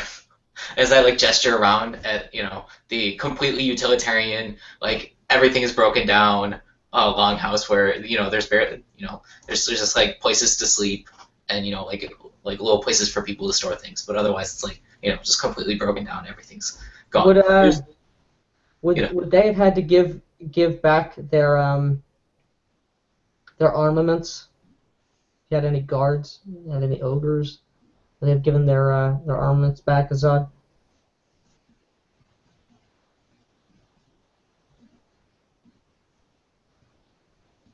I would imagine Azad would have any of his people who were armed, who he was relinquishing service to, would have to give back. Yeah. Their tulwars. I have these, and I walk over to the room where all the Dikembes are held, and I take out the steel hanger and I don't know that it's steel, and the chakram, and I show him this, and I'm like, I have these things, but this is all we have, so we cannot teach them to use these. We teach that we have many Dikembes. They are good weapons. They do damage. And he reaches out to take the dagger, or the hanger, dagger more to him. Yeah. Well, I hold it back. This is my shit. No, this is mine. See, he's very shiny. It's a good thing to have. Yes. I think you can use that. I can. It is sharp. If I thrust at you, it will hurt. I think. You think you can fight better than these fools? With this, probably not. But it is mine. You show me. Show me what you can do. He's not show me. It's. He's not trying to murder you, as far as you know. That kind of intonation. He picks up like a big like wooden. How do I describe it? So it's like a wooden spade, but like made out of like a tree branch or like a tree trunk, or maybe not a tree trunk, but like a big old branch that's been like hollowed out and like conically kind of like shaped that way. And he takes it, and it's it's like a big old club in his hands. Or at least it'd be like a two-handed shovel, but to him it's like big club. He's like, go on then. You show me what you can do with your shiny dagger, your shiny sword. See if you fit to train these people, teach them to fight, defend themselves. Huh. I do not wish to hurt you. It is sharp. Come on then. I do not think I am good enough to do this without hurting you. It will. I do not wish it. You may be upset if I draw blood. Like he swings, like he doesn't like hit you. But he gets. He bats at the at the hanger, like, let's go. All right, You so want to try to defend yourself. Have to practice. all right, so Who is the yeah. I best mean, sword in all of the world, all of the lands. You don't know how to use it. You grip it by the blade and kill yourself like a fool. I just kind of look at him a little bit like I'm not that stupid. Like I can clearly tell that this is sharp. I'm not going to grab it on the sharp part. So I'm like, very well, and yeah, I'll just kind of like thrust at him a little bit. Like I mean, I don't really have any technique whatsoever, but I know that the end of it is pointy and sharp, and that will probably hurt if someone got pointed and stuck with it. So I just kind of thrust out over at him, like completely overextending and completely just like throwing off my balance. Like he could swing back and easily just knock me over, but that's what just. Are you trying to miss, or are you like trying to hit him? I'll try to hit him. At least like hit him with a flat or something like. Well, I mean, I'm like going with the end. I'm not trying to like hit anywhere where it's gonna like Right. actually All right, make me an attack roll. do any damage, but.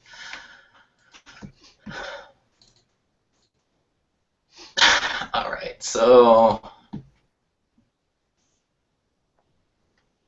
that is a 2. Yeah, you're exactly right. You go, totally wide. Then make me a defense. All right. That's.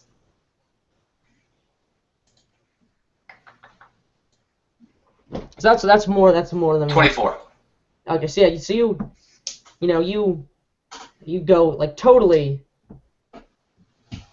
not knowing how to use this, and he goes in to like try and like sweep you off your feet, like just like boom, you're done. But you absolutely like an acrobat, like a dancer, dodge out, out of the way, you jumping over that swing and back again, and you like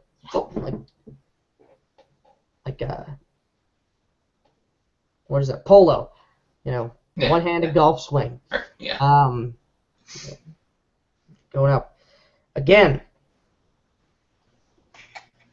Attack the defense. You wish more? It is your funeral, yes. So I got a 5 that time for my attack. And like still, and he goes back at you. My defense is not quite as good. So that is a 10. Okay, so you forward, get it. He hits you back with the sort of the butt of this this wooden spade thing and like right in the sternum and like knocks you back. Alright, Go on now. like that kind of like shakes me up, and I'm like, briefly knocks the wind out of me a little bit.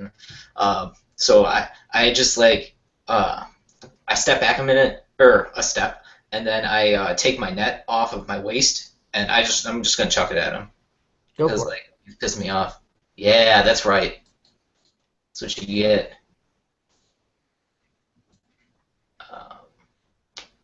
So that is 24 or Okay, 22. yeah. Describe what happens.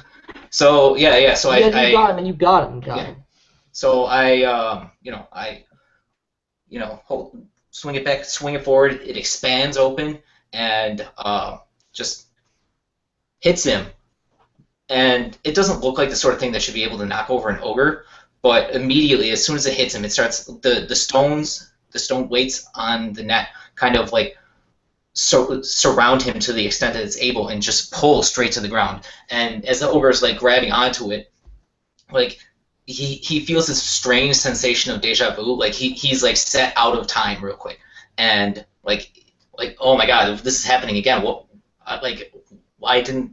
When did this happen before? What's going on? And as he's like disoriented by this, he has to keep struggling against the net as the net continues to weigh down further and further and further as he's held down onto the to the third floor of the longhouse, and he's pushing up, but he can't get it because he's too disoriented. And I walk over to him and I take it off and I say, "Yes, see, this is my qualifications, you may say." Like he totally had you, and then out of nowhere you do this thing. It gives you like a, what the fuck just happened? Like, how'd that happen? Like, and it gives you a grin. Seems you are full of surprises. You're not quite as weak and helpless. All of you could use some better skill with a weapon. Proper blade. Or at least whatever it is you call that thing. You should try it. The mountain people like you, they would like this weapon. It makes big holes in people. Are you gesturing to a god? Out to the Dikembe? Yeah.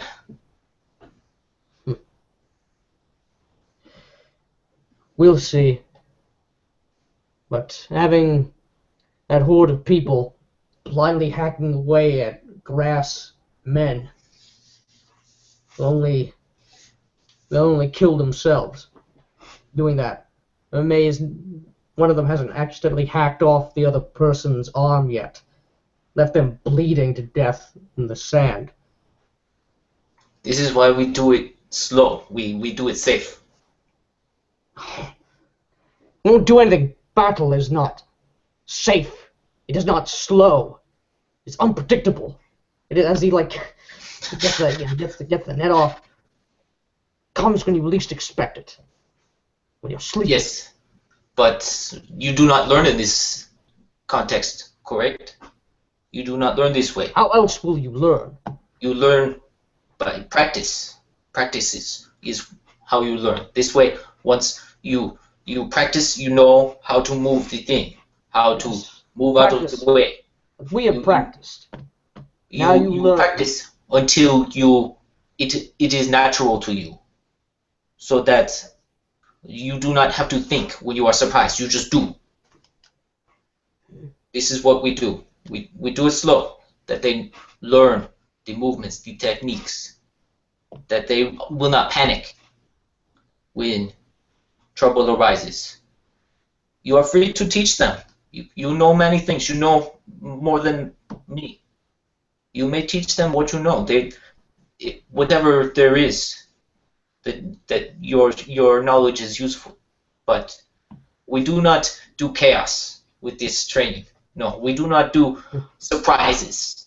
We must teach them techniques first. This is what I have learned. He nods at you. As he gets the last bit of the net off, here, coming through is a human man.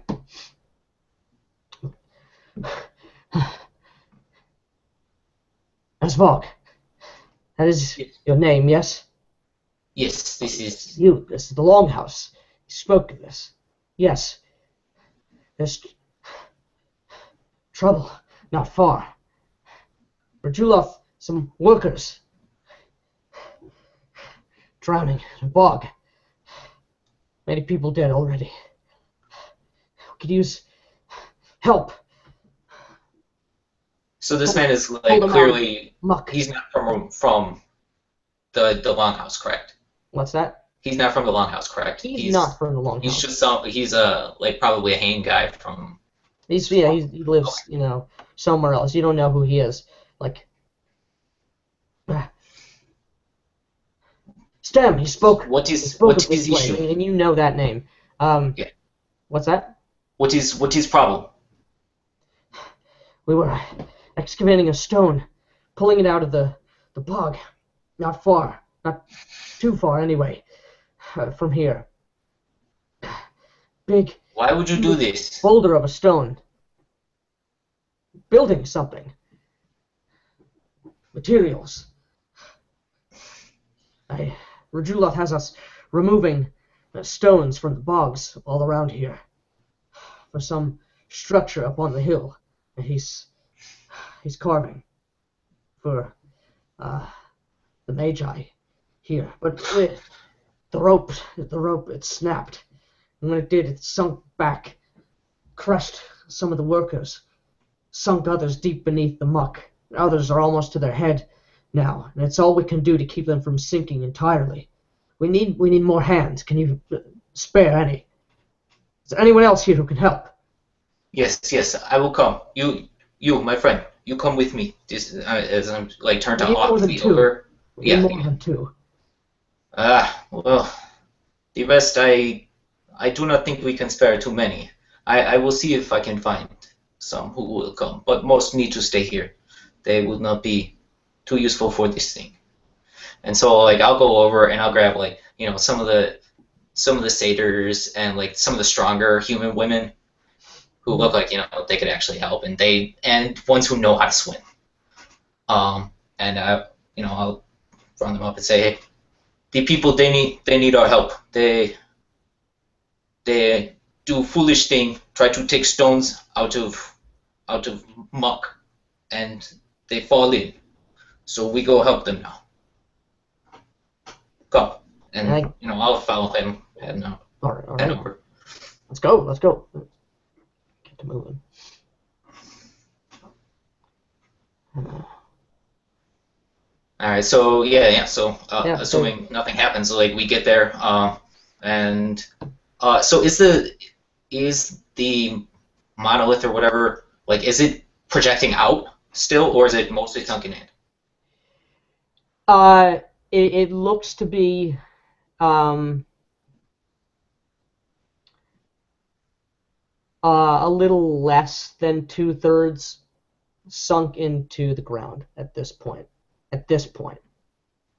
As a note, by now, already, like, to say the people that were pulling it out already had kind of like a rest, and probably already Radulov told them to come back, and now they have like the Optilang and himself and these other people.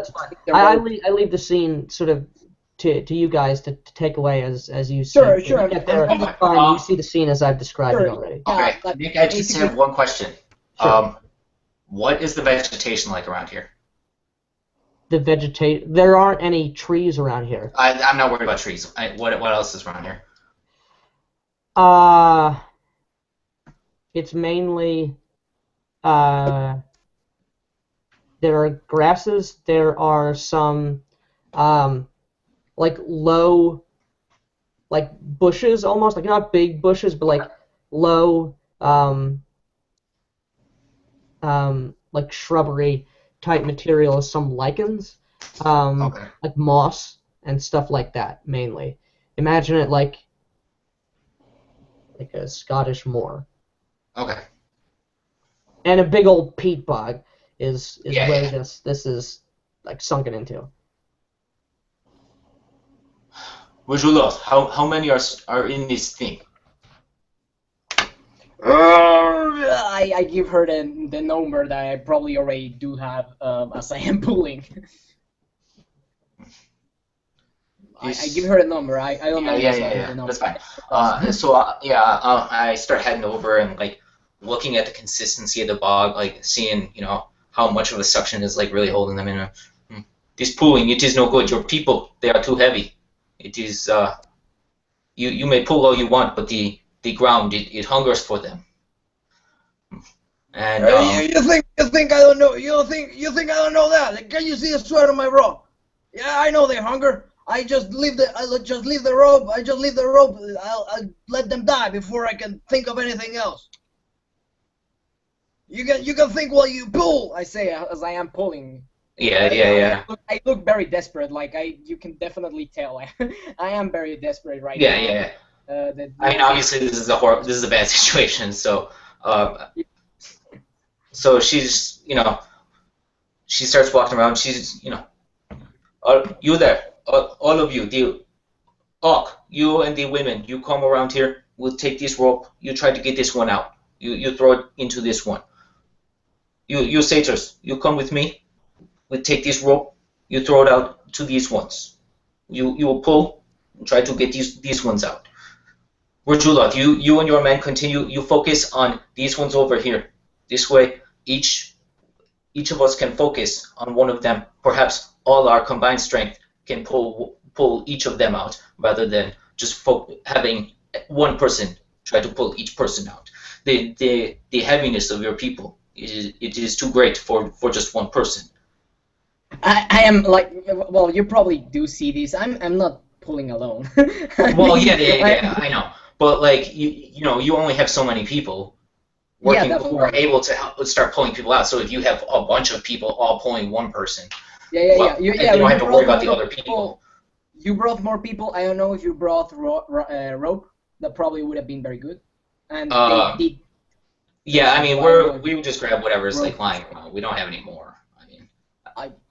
Well, sure. I don't know if there was any rope. I mean, like you would need a lot of rope to pull a monolith out of the ground. Yes. So, yes, basically like the idea of there being rope lying, but sure, whatever, you the extra hands and you start, saying, and I you look at me, I'm kind of like laughing at the same time, like, you believe in this woman, like telling you, like, of course I know that, and just like telling you, of course, we're already doing it, you just put those hands in there, and I And I, if anything of what you said, lacked any information, because I probably do know the specific site better than you, as I've been working here. I tell you, no, better go through there, as I say as I pull, and I like signal some people for them to rest, and some other, like with my eyes, some others for them to like take the charge, because I'm trying, people not to get completely smoked out, and no one's gonna pull, and that shit's just gonna slide.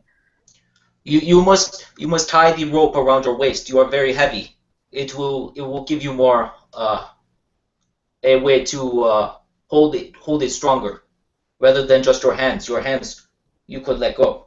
If you tie it around your waist, like this ogre did, over here, and I point over to my ogre friend who I brought over, and he's got one of the ropes wrapped like twice or three times around his waist, and he's got it tied on, and he's pulling with some of the human women. They're all pulling, but it's centered on this massive ogre's enormous gut. So he's providing a lot of strength and stability for the pulling of the thing. That they're not going to slip further.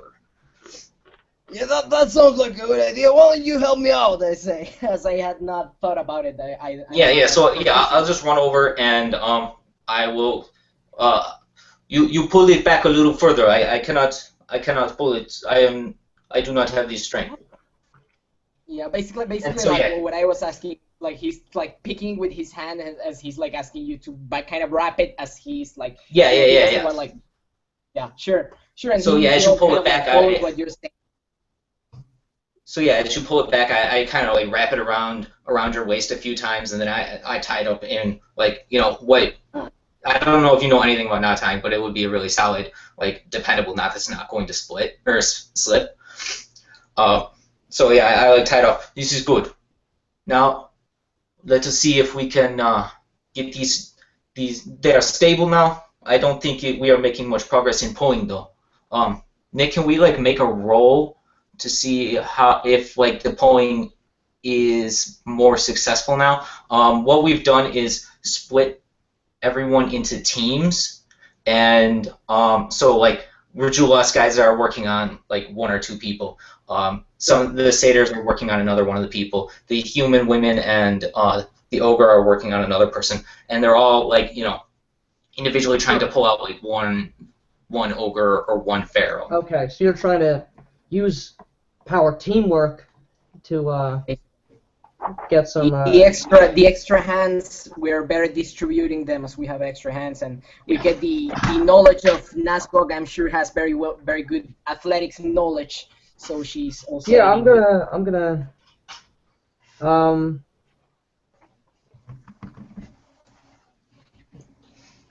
gonna say give me like an athletics check. Yeah. Okay, I'm not pulling because I'm certain pulling, I'm but not strong enough. probably Right. You're right. individual work of Rajulov is not likely to be what's gonna pull this thing out. Yeah. But the distribution force, that's probably something It may be intelligence plus athletics, maybe it's masonry plus something else because we're moving a rock and it's stability and such a things. Several possible roles are. Okay. And I could ask you to please roll me athletics, but I would be surprised. He's like, yo, Rajulov, give me the fucking awesome roll. Okay. No, right. Okay. I'm going to say, I'm going to make a roll. Okay. You can both add to this roll. Since you're saying this is part of like your plan is going to win the day, hopefully, right? Basically. Yeah. Hopefully, yeah.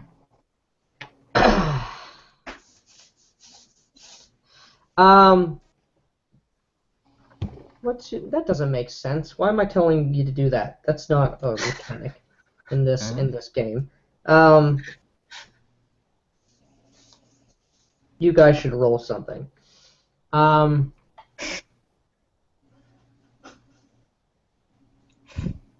Make me an academics roll for like how you're planning this and. Oh man, that's wonderful. All right, I got a big 8, so. Awesomeness. Okay. As you know, Almighty Flame Tender, could you please say? I got you, Alejandro. Okay. You got a 10 there. All right. So. Okay, I'm gonna wait a second. Oh, that's right. I have to roll for you. I just did. He's got 10. Okay. Sorry. No. Oh, I actually was. Okay, well, you already did. I was gonna say to add my good fortune.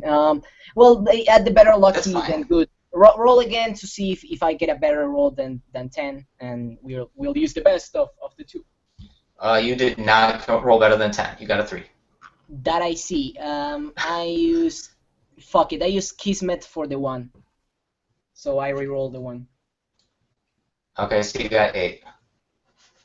8, 10, yeah, fuck it. 10, 17, plus 5, that's 22.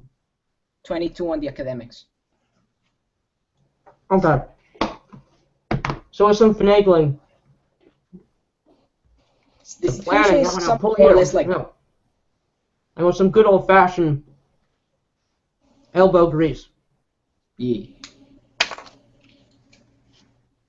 You get these people out. And it's, well, I don't know if any of you have any experience with, bogs, but, like, this is incredibly hard to get these people out. Like, you would not think it would be this hard to get some people out of some mud. Not that it's mud, but you get the idea. incredibly difficult. Incredibly difficult. And it's not just like pulling. You gotta you pull them a little bit, and then some people scoop away some of the muck. And you pull a little bit more, and it's really really hard. But you get these three people out of here, which is great. And they're panting, especially the ogre, who's is shaking, and it doesn't look like it's from. Well, none of you are really all that familiar with ogres, so he's shaking, or he's Insight. And terrified or something else, you don't know, but he's still drenched in sweat at this point. And by this point, he was up to his mouth. He was spitting out gobs of dirt, trying to keep the air going. But you get them out. The stone is still kind of stuck here right now, but there's more people here, and this takes a good hours. Not hours, maybe a half hour to plan to get there, to just get these guys out and get them cleaned up, and then as all this happens, Azad,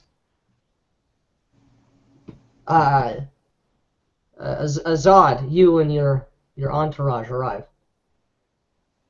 By the way, well, as when we already pulled out the ogre, I specifically, I've been pulling for a good while. I'm not terrible at athletics, but I'm not particularly good.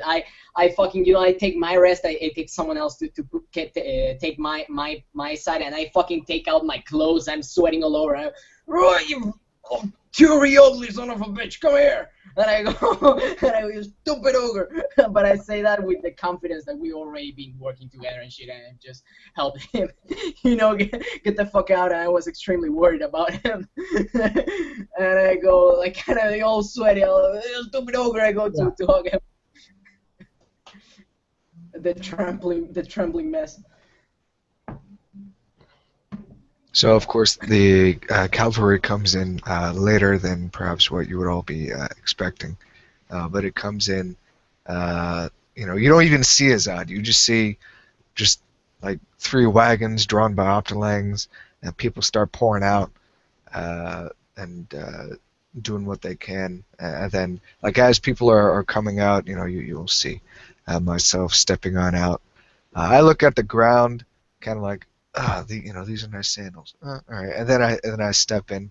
I step off the wagon and just to get a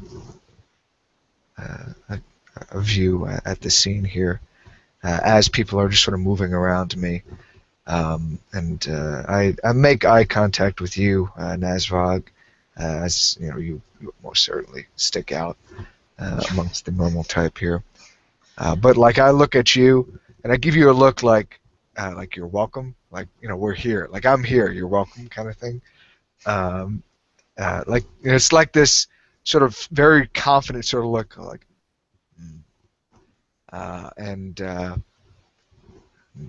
then I just start gesturing and calling out orders to several of my other capable-bodied servants, and these are large Dawan and I brought a couple ogres and a few humans as well.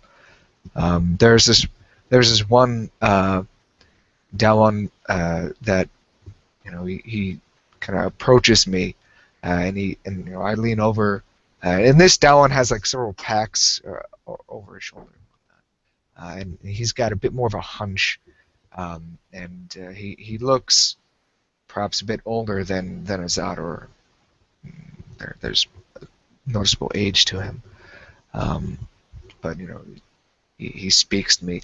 Sir, there are a few dangerous things here. I see that one there and that one there. Oh yes, of course. Go on. Wait after the. No. Do not go in there yet. Wait till the others clear out and bring them up. Yes, over here. Wipe yourself off over here. Here.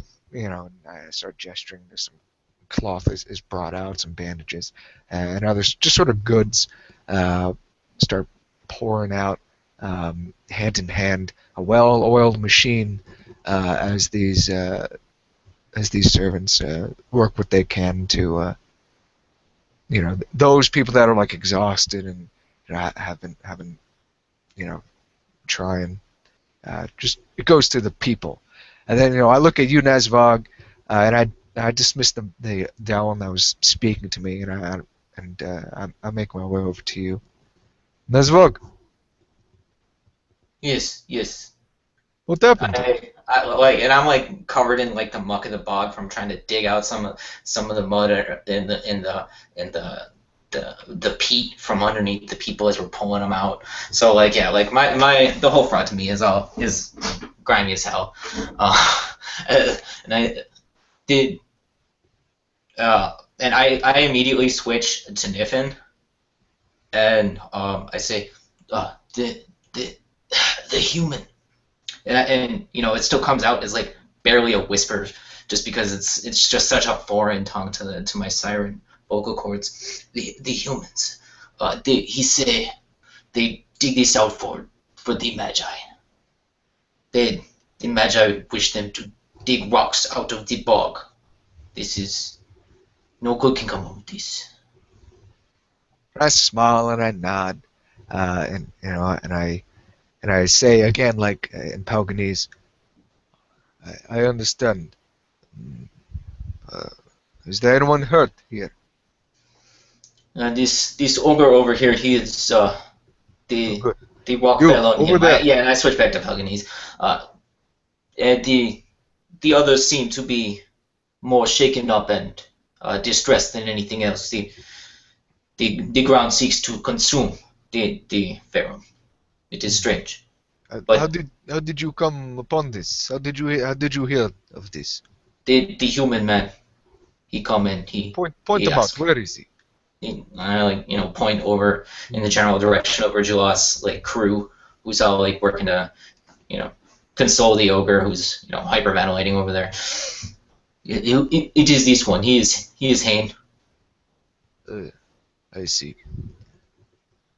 And you? You're not hurt? No. Good. No. We I, we saved them. Yeah.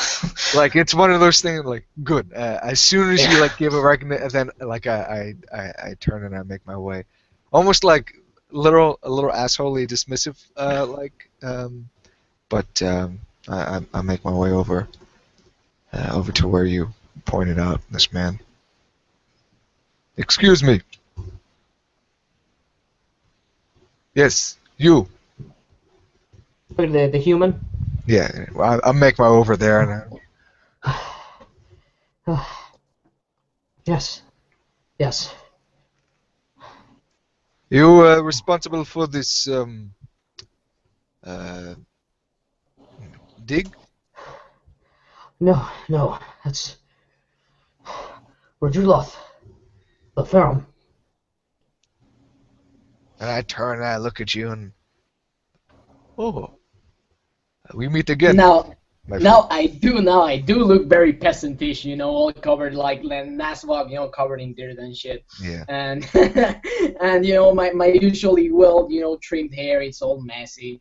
I'm sweating all over the place. I don't have a shirt right now. It's laying very close to the ogre. I'm sitting on my ass just next to him. And then I I look at you, I kind of recognize your voice. I'm still sort of a bit I was so much that someone that's not that used to these kind of strenuous, strong activities. Even though I could rest on my weight, I still had to use my legs, and I'm not at all used to that. So I'm barely understanding shit coming from outside. I'm kind of understand that tone of voice, familiar, and I look your direction. I look, kind of out of myself. Maybe I strained myself. Well, I'm surely not as good as I surely did not give as much help as others in the term of raw strength, I do seem to be one of the most, the ones who put the most effort. I look at you like, Yes, you. Rajulov. "Ugh." I see you in the pits, as it were. Hmm? I like make signal for you to come. I don't seem to understand what you're saying. I'm still like coming to my senses, and I pat on the back of the sweaty fucking trembling over, and I kind of like, oh my god, oh my legs, oh my legs. You don't understand that because that's a whole. Oh my legs. I'm very like I just realized that I will not want to walk for a while.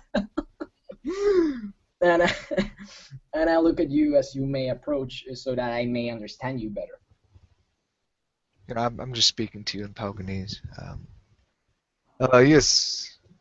You are responsible for this dig, then? Yeah, well, responsibility needs to be well dealt with. I'm the head of all the dig, not just this one. Sure you are. Ariam over here. I point to an overling. Sure you are. He was overlooking this. I was told there was trolls. And every time I say my legs, you just hear something in this weird Tehulian language you don't. Do you have any injured here? I see yourself is quite taxed. How long were you digging people out? I take my shirt that was in the floor, and I go like, oh my leg, that's like a long one as I am reaching to my shirt on the floor, and then I pick it up and just to clean the sweat of myself. Oh, well, yeah, like it looks like I don't want to talk a lot. I'm still breathing, and I like make with my arms the gesture of all of these people you can see are like stressed and I like point some of them like they seem kind of injured maybe. Limping a bit or something, and I clean myself, trying to go with body language. Right. And then like I look at you. Right. Those of you that are exhausted or hurt, please go over there, or there. You will find water and cloths to clean yourself, to drink, to relax, and if there are any injuries. Speak to that one over there, and he will see to it that you are well treated. The second you say that, I go towards the place, and Arthur, that's probably like nearby. Yeah, it's just like my wagons. I just gesture back to them. There's servants there waiting. I go towards there. Yeah, and I take like a couple steps away from you and anyone else. And same with you, Nesvog. Like I didn't approach you. It's kind of like I approached you and I stopped, and I like wanted you to meet me halfway, kind of thing. Kind of like I didn't want to get close to the mud or any of that. More designer clothing here. I mean, come on. But as these come and rabble make their way over to the wagon, I do take some time.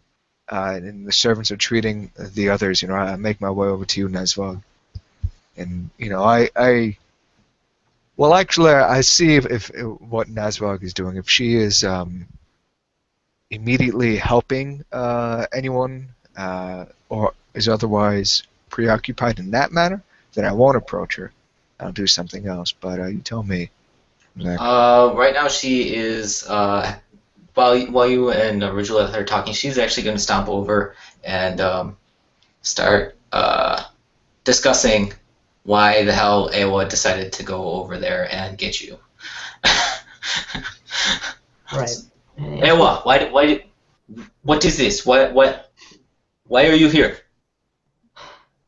I heard there were people who were hurt, drowning or something, and the man said you needed more hands, more people. You got as many as you could from the Longhouse, but Azad has many ogres and tall Dawans. I thought more hands. People were really hurt. They could You use. did not think help. we were enough? You thought we were too weak to do this? The man said you needed more. I didn't know how many were hurt. Could have been dozens of people. So you go and you talk to Azad. You say, Nazbog, she is not strong enough to handle this problem. She cannot do it on her own. It must be Azad who must save her. This is what you say. Azad didn't save anyone. He just. I know this. No. And I like gesture. Like obviously we were all done before Azad got here. I know Azad did not help anyone. You go to tell him that he will save us.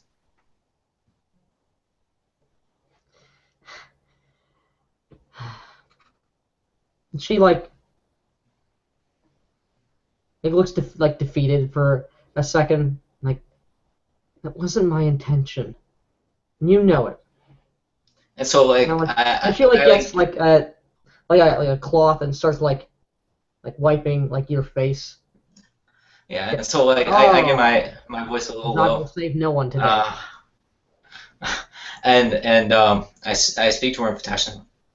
Ewo, this one thinks we are weak. It will take all that we have. You know this. You have worked for this one. We're not weak. You tell him, you come save us. You come show that you come with all your men, all of your carts, your up to lengths, and you come in and save them because they cannot do it on their own. It isn't what I said. I just said this there is were what he people who thinks. needed help. This is what he thinks. He sees, oh, they are weak. Yes.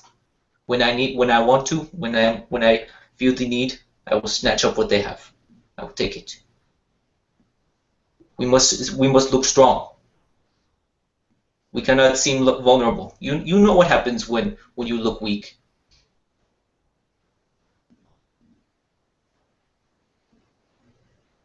We must be careful. Even around those we call our friends. And she nods, like, okay. Then, like, she walks past you, and, like, before she's just like, we do look strong. We are. I know this, but do they? Walks away. And she, like helps. Yeah. Somebody else. Yeah. So. Other people. And to reinforce Nazvog's paranoia about Azad, I don't. I mean, I'm not a barber or anything, so I don't like. I just gesture. I'm like a manager. I just gesture people like, oh, over there, But they're, they have what you need. And of course, people start making their way over, and people are being dealt with. And I do take a time to make my way over to that big old obelisk. That it's like sticking in the mud, right? Like it's in this ditch, right? Yeah, it's like sticking out at an angle, and the only thing that's kind of holding it, like keeping it afloat, from sinking, is these 3 pack animals that are still sort of like scratching at like they're not going anywhere, but like they're not. If that would be the strength of the pack animals is enough to like keep equilibrium, and like that's it. If that would be the case, Reginald would actually try to whoever seems to be half, able. He was administrating the arrests and such of people. Someone to put some nails, iron nails on the floor, and stuff for it to not just go to hell. Yeah, you were. It cannot be, forever with the. And as a note. So, okay. But that's what you notice when everyone. I make my way, like I do. I don't go close to the animals because they. Right. You can tell they're like panting like. Yeah, I just try to get a closer look to the obelisk. I do know how to read Thraxa if there are any characters to that, and I do have some grades in occult. I just want to get a There better are no idea. markings on this. It looks to be like a piece of natural rock, or like something that was, maybe split off something larger ages ago, but nothing right now is carved on it. So this definitely interests me greatly. So like once that registers in my mind, I suddenly I turn in a grandiose fashion, and I call out to several servants to start bringing over some of the other animals on over, or I call for their attention. I make my way over there, and and then I speak to them in a calm voice. We have to get the beasts up, roped to that thing. We have to bring that up out of the ground. Once they are, yes, good, yeah, right over there. Once the servants have dealt with those that have suffered here, we will have to help them finish the job of bringing this up from the mud. Oh, what are you saying that in? Just in Palganese, just Okay. Yeah. So like, I hear that, and I'm stomping over. No. Cut the ropes. Send it back into the ground.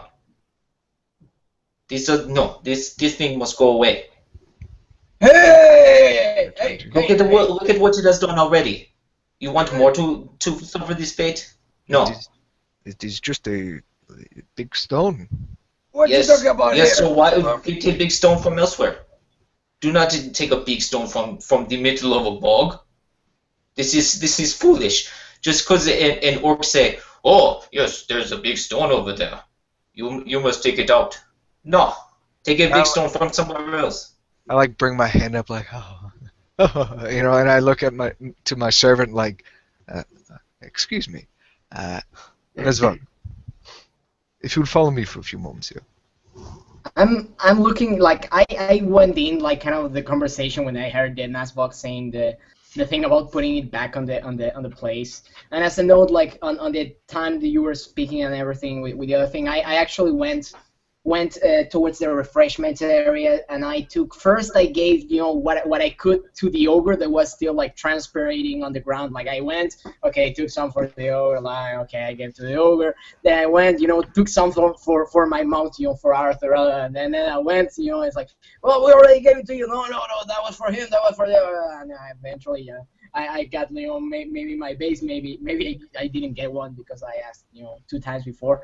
And I'm like, what are you talking about? This is my place. You can't put that back. You're nuts. You go talk about that with the orcs. You can put yes. there. Do not worry. Go. You are tired. Don't worry. Don't worry. Oh, no. Will not interrupt your job or whatever your duty is here. Go now. Shoo.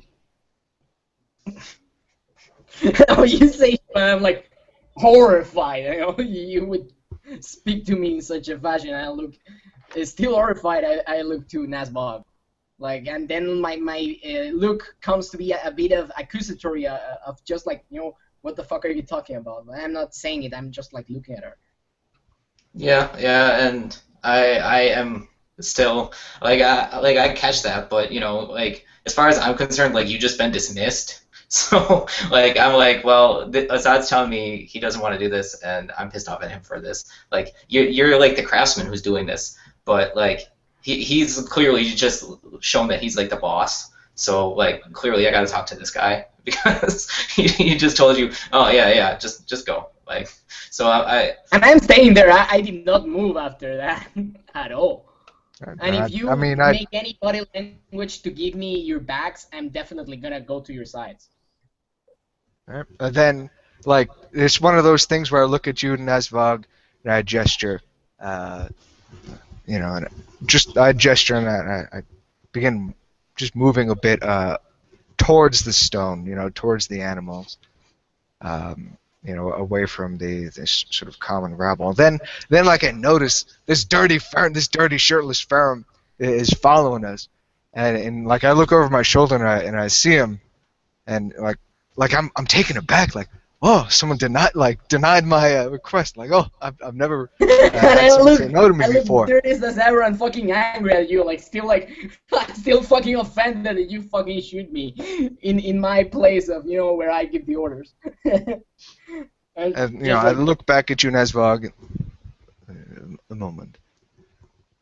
Can I help you?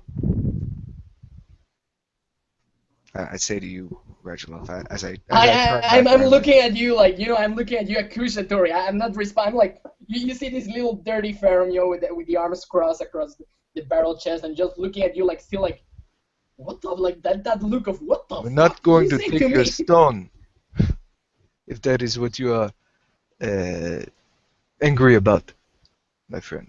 Oh, you're confused. In this place, I give the orders. You don't come here and choose me. What's wrong with you? And then, I sort of bring my chin up a bit. Do not take that tone with me, my friend. Well, I already give you that tone. Did I show you at your manner? No. I did not show you at your manner. This No, is not sorry. your manner, though. What? This is not your home. Of course I will not do this. In your own home. Of course, but I look at you, forgot Nazvog, something. You forgot something. None of this, and I do this gesture. None of this place is anyone's home. All of these places are the orcs. I have a duty here to do as I must here. You come here and you shoot me. You have no duty to do here. You came here. You gave good help to these hardworking people. I appreciate that. You don't come here and shoot people. I cross again my arms, looking at you reprobatory. And then, I nod. I'm like, forgive me if I have disrespected you. I do not mean You it. did. I do not mean it. Oh well, you did. Please accept my apology and allow me to speak with my good friend. Let me tell you something. If something happens to that rock, I already heard from Nazvog. What were the plans. Something happens to that rock, I already know who were plotting against it. I say all fucking skeptical, suspicious. And I nod fuck on okay. you. I see. And it looks almost like it's very difficult for me to not laugh at that, but I understand. Please. And if you don't understand, you will understand. I understand. I fucking turn around. I just wiggling. I understand. Kind of, making as if I could your voice.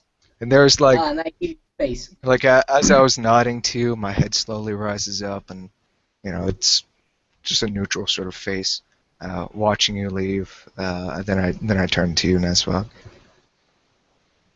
And I say in Niffin, in a low voice to you, this is an opportunity for us to learn about our enemy.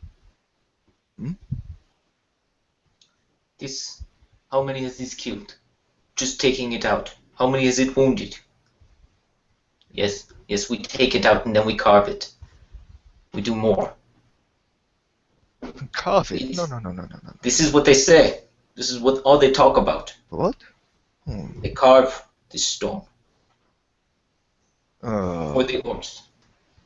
Is this what they planned then? This is, and he says there are more. They are fortunate that this is the only place they have had this problem. Oh, I see. Are you not a bit curious as to why they would choose this stone above so many others? They are orcs. They do things. They do strange things all the time. What I know is that this is the sort of thing that should not be taken out. It should be left. Stones do not arise in bogs on their own. I do not think. I am no expert in this, but it does not seem like this would happen. Why would it? Look at you, kind of yeah, right, yeah, like I don't really know it,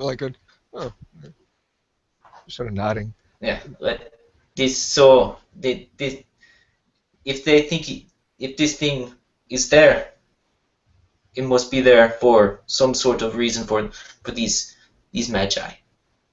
So we put it back. They do not have their thing. They get a stone from somewhere else. Everything is fine. But no more lives are risked. And maybe the ritual, the scribbles, they do not do what they want to do. Seems fine.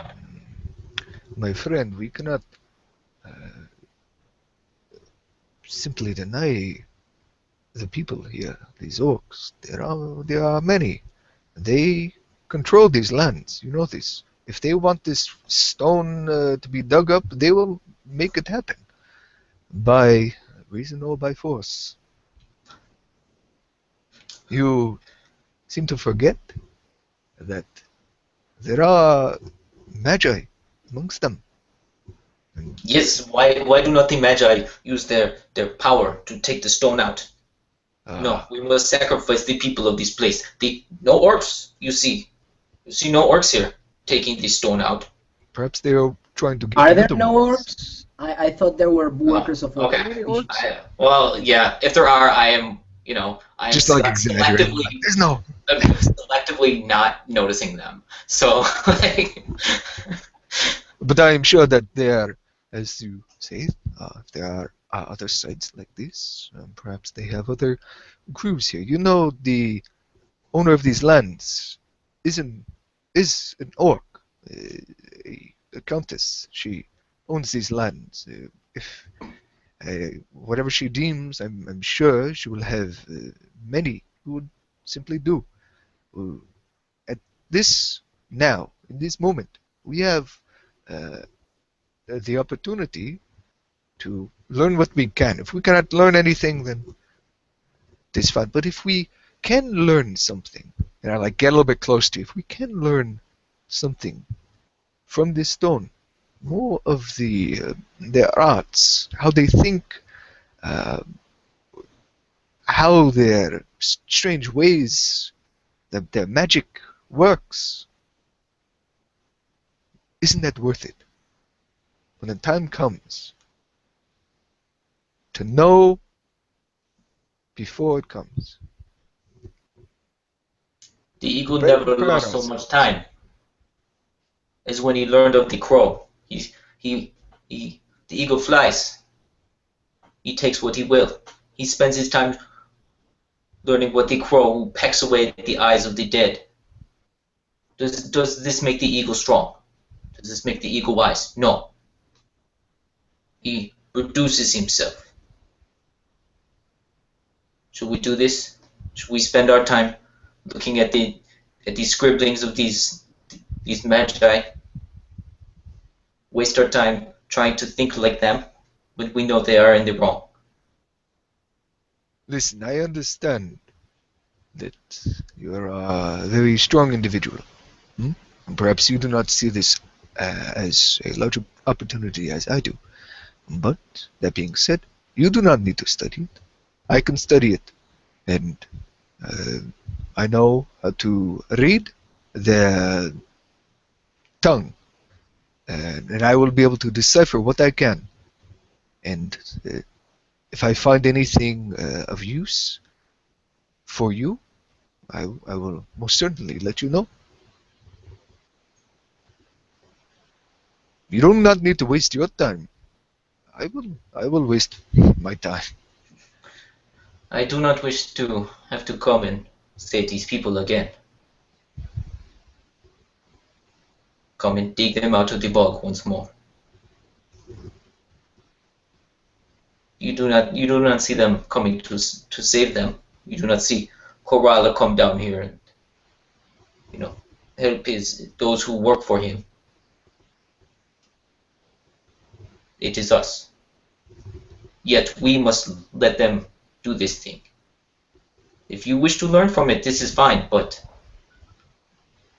these people, we do not need more to die for whatever it is they wish to do. And Yeah, as I do you not- say that, You know, and I just nod you. There's another panting individual coming over the hill. More on their way. Come to help soon. This another knight has just arrived in the town. And other men and women there will be on their way soon, they said. As he says that, I look like it's like a continuation of the completely horrified, taking an offense face that I had when I was shoot, and then when I was handled in this way. I look at it, with my small eyes, my eyebrows just fucking high as. I'm thinking to myself, I don't dare say this out loud, but I'm thinking, they're coming to help. Well, everything has been done. Everything. I just fucking look at that and I'm thinking when I look around me, like, fucking what the fuck are you gonna help now? Like are the Magi just coming now to help us? And I'm thinking, Yeah. I Keep in knew mind, those the old. town is more than 15 people. Oh yeah, but I do have my biases as does Nasvog has. I do have my biases, and I'm thinking to myself this, and I'm thinking this weird fucking species that has only treated me badly came in and helped really fast, but where the fuck were the Magi? I'm thinking to myself, and I'm looking at the people all transpiring, all still trying to catch up their breaths. Many some were not even of the strongmen that would usually help with the ropes, and they still helped. And everyone, that this little community effort that there was, and I'm thinking like, how dare these people, just come now, like they're gonna come, like sure they'll soon they will come, like sure they're about to come, they're almost here, like even Assad came at least in time to give refreshments for those that actually did the work. At least he did that. I'm thinking that. At least he did that. I mean, I'm just like fucking horrified. I look at the people. Again, like I turn my back to that. I'm not. It's not towards the person, but again, I'm like, I'm fucking mumbling something to Julian that I'm fucking like I cannot bear this shit. Similar to what I did to the others, but this time in Tehulian. To the others, it was in Calvinese as they could hear my language. And I am going to go near Theory, the ogre that was rescued. And wait, for the almighty Magi that will dignify themselves to show their faces now that everything has been done. Oh yeah, and like overhearing that, I look at you, Nasvog, and I just sort of nod, and I take one more look at the big sort of stone. And the beasts before I turn back and make my way over, and I start speaking to some of my servants to start prepping the animals, what animals that I brought, take them off the harness of the carts, get some rope set up, and get people, get more ropes sort of secured on the stone. With our beasts, and in like a very sort of slow, secured procedure, really. Some people have to go down into the ditch, right? So they're going to be roped and with a bit of a sort of makeshift harness, and it's. I mean, when Azad does things, it's very precise. It's kind of slow, but it's safe here. And that is something that you would probably overhear me keep reiterating to the people. Like, do not worry, go slow. Go on. Be sure to find proper securement onto the stone. I'll bring this icon up from the ground. Go on. And as you're doing that, I'm just gonna kind of gather all the people that I brought from the longhouse, and we're just gonna leave. Like, everything's under control. You guys want to dig around in the bog again and get yourself sucked in. Well, I mean, like, that's your prerogative. But we're gonna go head back and actually rest and tell everyone back at the Longhouse the story of what we did. So, come on, we will go home now. They are safe. We have done a good thing for them.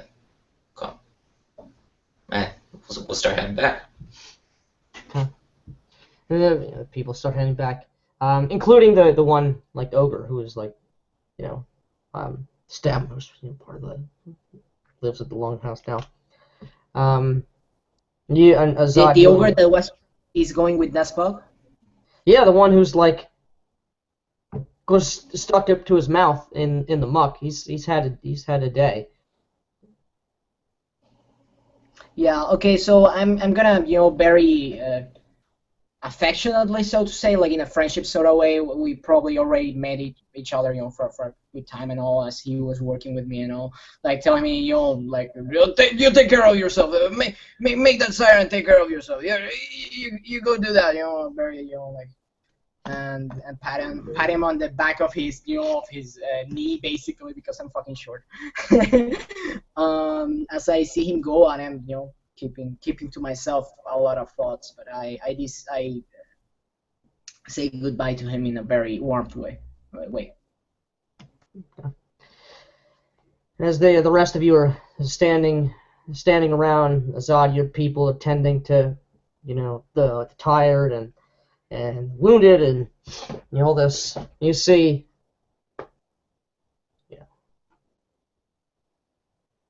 a small group, well, actually not that small, group of riders approaching from the far side of the town, coming across the perimeter, of where the structures are, sticking to the fields and the grass and the outskirts. You see a number of people, about 7 of them, all riding upon these strange creatures you've never seen before. 3 of the men, or women, it's hard to tell at this point, but there are a few orcs amidst, and about equal that number of satyrs, and I take that back. There's 4 satyrs and 3 orcs riding up. 3 of the animals that are sort of being ridden by these individuals, if I can do a screen share properly, look like that. If that's showing up. I hope it is. Nope. No? Nope. Oh, there we go. There. Ooh, cool. Like that.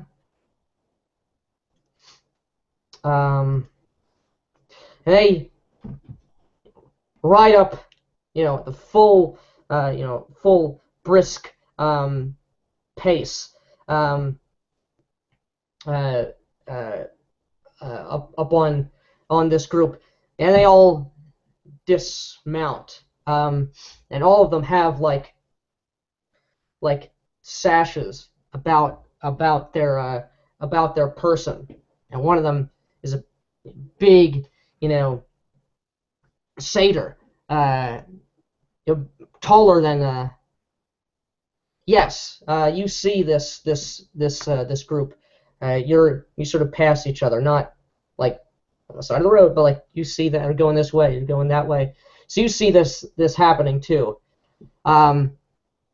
This big satyr, jumps off. He has a sort of cinnamon-colored fur upon his goat legs, and long, similar-colored hair, big, vibrant eyes, a bit of sort of a beard upon his countenance, and he also has you all notice have this big iron, like completely iron, like the hilt, the crossguard. There's like some leather strips tied around the handle of it, but sort of strapped across him. He jumps off this big old beast. And there you go. Rest of them, yeah. Spread out. Aye. What is all this then? Stan, there's problems. Rock. Is this the thing that's taken out so many people? This is what must be dredged out of the muck. I immediately make my way over to this man. You. Is he speaking in Thraxa, as there's a number of orcs here. You! To the ropes! Fix it to the stone. On my word, have them move. We'll take this thing out with minimal difficulty. Who's at fault here?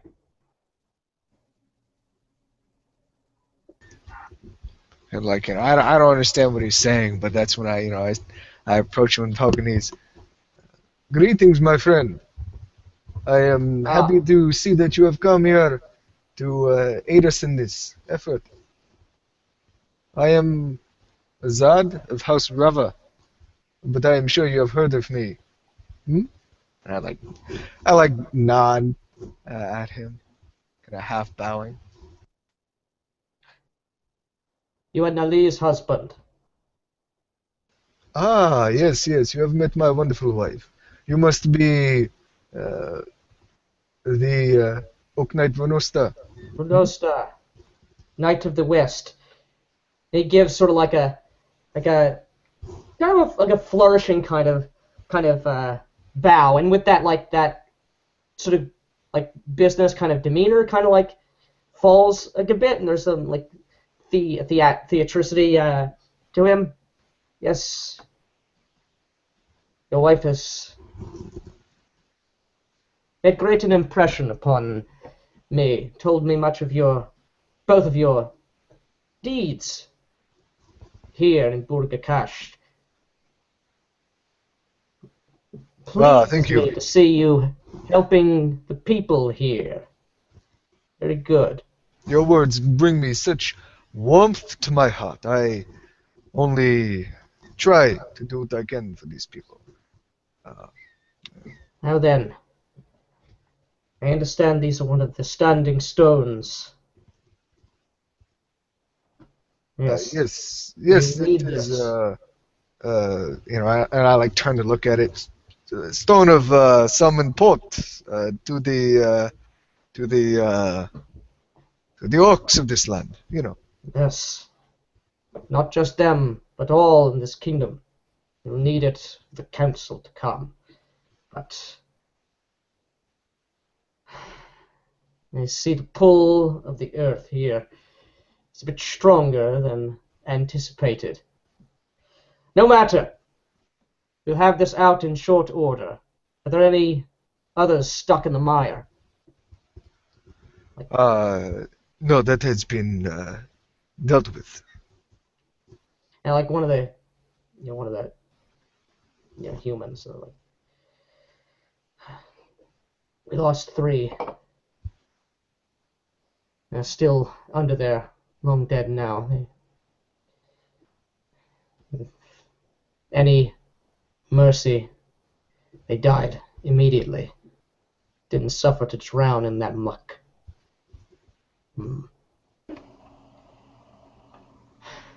Once the stone is removed, we'll see their bodies dredged up, returned. Wouldn't do good to have them lost, swallowed up like that. Yes, a horrible fate. I butt in. A horrible fate indeed. make sure to aid in whatever way I can. Now then, whose animals are these? Those and I sort of move my hand a little bit more than what's really my. Those belong to me. Excellent. All right, go, do it, and some of the his entourage get the other beasts up in a position. And they got ropes with them. They tied to the the harness of these great creatures, which are really big. They're stocky and tall. They're about what, like horse height, like 5 foot at shoulder, 6 foot at shoulder. Well, like for us, like if someone was standing next to it. Yeah. They're we had beasts trying to get out the rocks, and that has been extremely hard, and that took cycles, I think. So the other they're not quite. Beasts are extremely different than the ones that we've been using. Yeah, you don't stronger have these beasts, which are a little bit not quite as long as a horse, but they're taller and their legs are a bit stockier. Okay. But so maybe there's just other Optalangs, right? What's that? Regilov had Optalangs, I had Optalangs. Yes. Okay.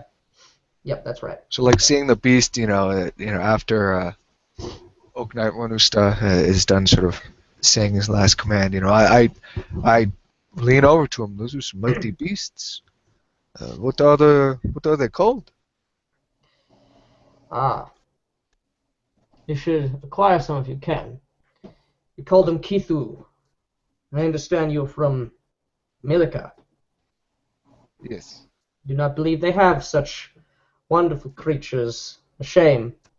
Although there are the wondrous things and splendors, so I hear. But perhaps we can discuss such things a bit later. I understand we are to of course. meet at your abode later this eve. Mm-hmm. All right, now. All right. I stand next to him, and I stand near him as if to make me seem like I'm part of the authority crew. Yeah. I know he's an Oak Knight, and the other natives know he's an Oak Knight. As I'm seeing this change. Sorry.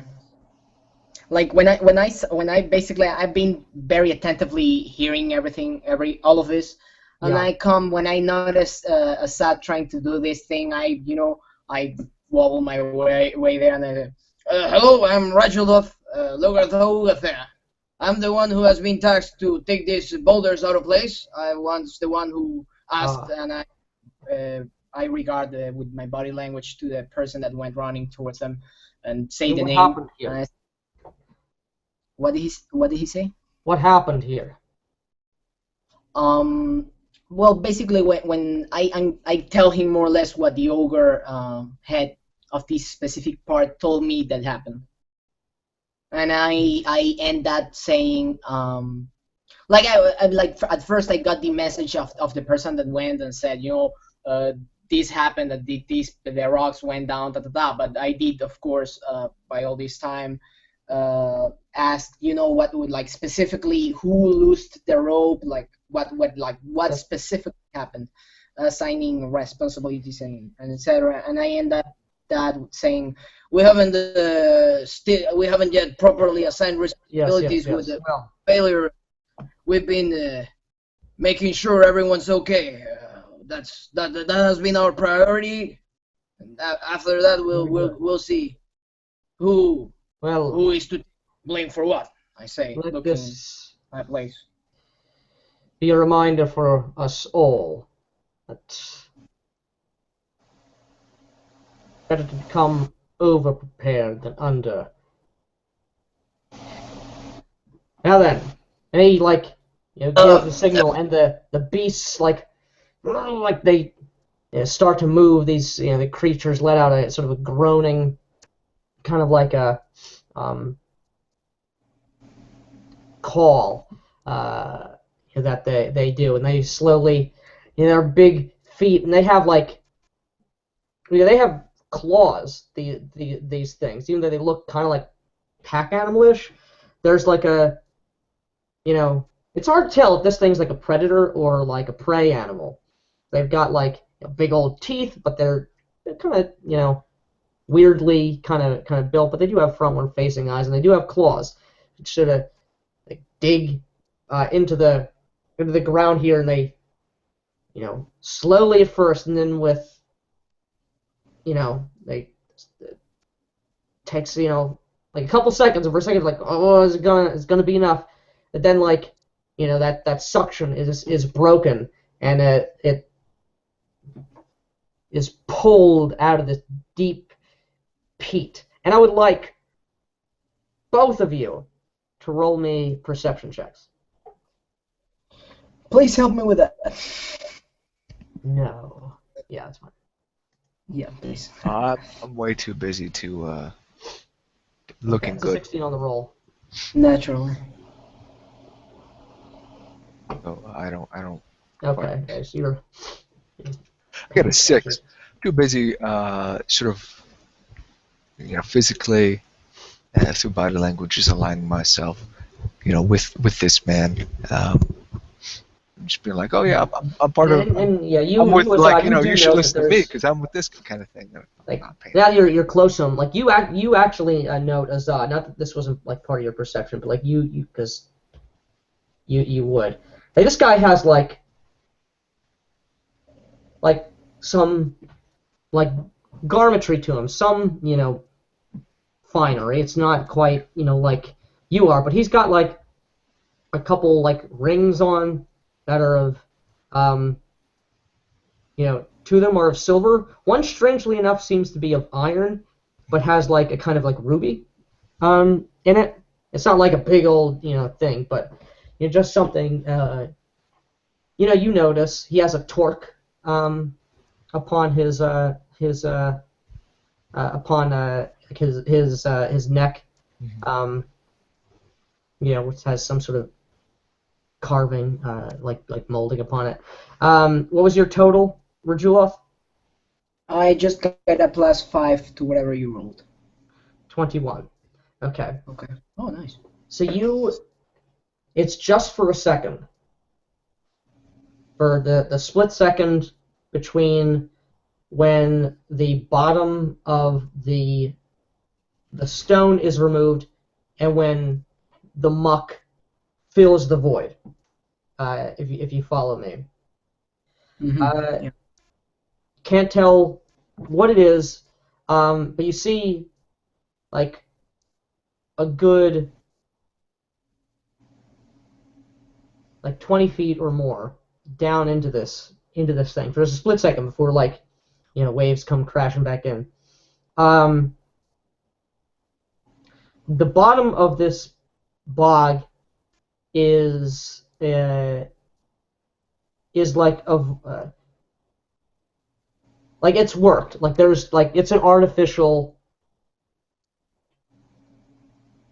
something was worked with man-made hands down here. It's not like more mud or like bedrock down here. There's like something that was like carved, like either this is like a man-made basin or something. Like you note that, but you don't know what. You can't catch any details. You're just like, that's too flat to be,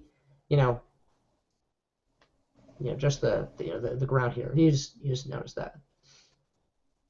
As we get the stone out of the peat bog, and it slides, slopping, leaving a trail of peat and mud and muck and grimy water. And you actually see like some some of the bodies are sort of like upturned to like the surface. Some of them, and the people go to fish out the rest of the corpses from here. Who do one of them looks like the head is like concave in like a certain place. One guy, unfortunately, is like His lungs are filled with like peat and filth. Because he unfortunately drowned in horror. Down here is screams muffled by a big monolith stone and 20 feet of peat. Down in here. Are they being taken out with extreme ease in comparison to before when the rock was there? Or easier, or does it look like as hard? It's still hard, but not quite as hard. Okay. And with your, either whether maybe, like the way like the stone sunk back in, like it caused like people who are in like shipwrecks, like even if you survive the shipwreck, you could be sunk down, to the bottom anyway and drown. That way, just the funnel.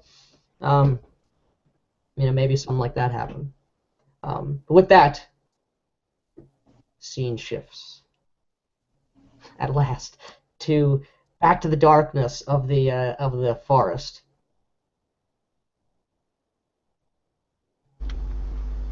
I see the That creature in front of me, standing next this macabre, profane object.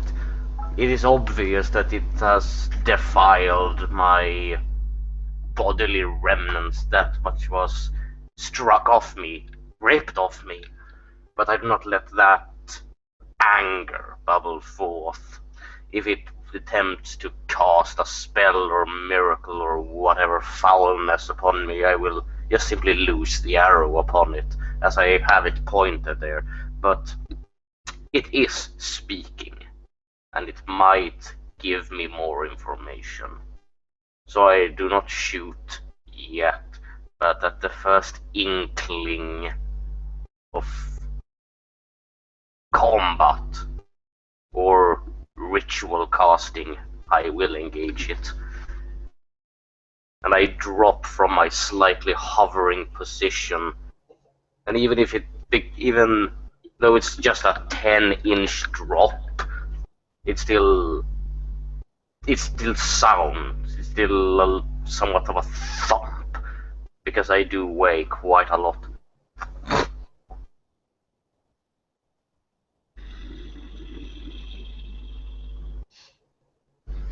And as you drop down, like it kind of like stands up on the branch, seemingly having little to no difficulty balancing on it.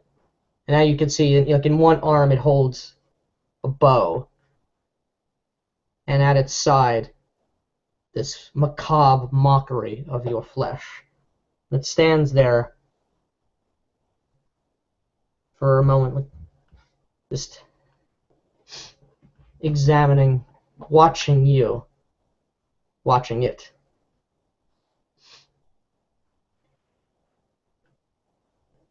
Can I identify the species of this contaminated thing, or is it just... You can roll me a theology contaminated.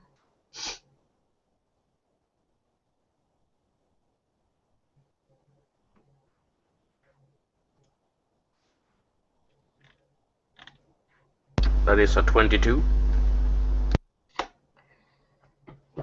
So, you have heard of these things. You've never seen one before. But the taint that you sense coming off of it, those pinprick eyes like dying embers, not the more luminescent, filled with hate and hunger and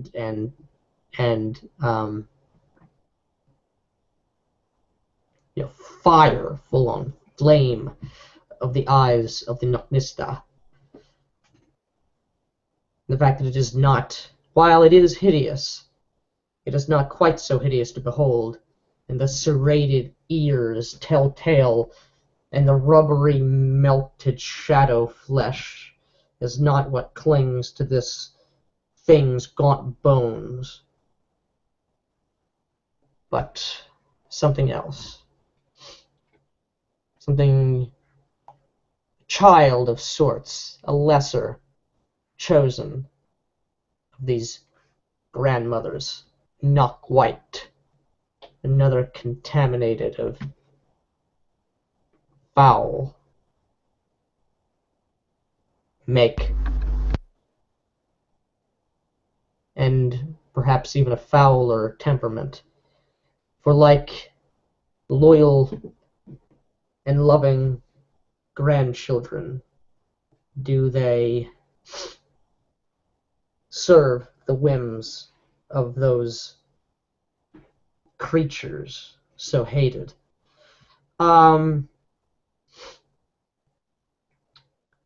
It is difficult to tell for sure with the macabre cowl on its head, face, and back. It's clearly male, of unnaturally emaciated and gaunt, almost as if like the moisture was removed from this creature, at least in part. It doesn't appear to be Fey, though, as you don't see any of the big ears. It's not,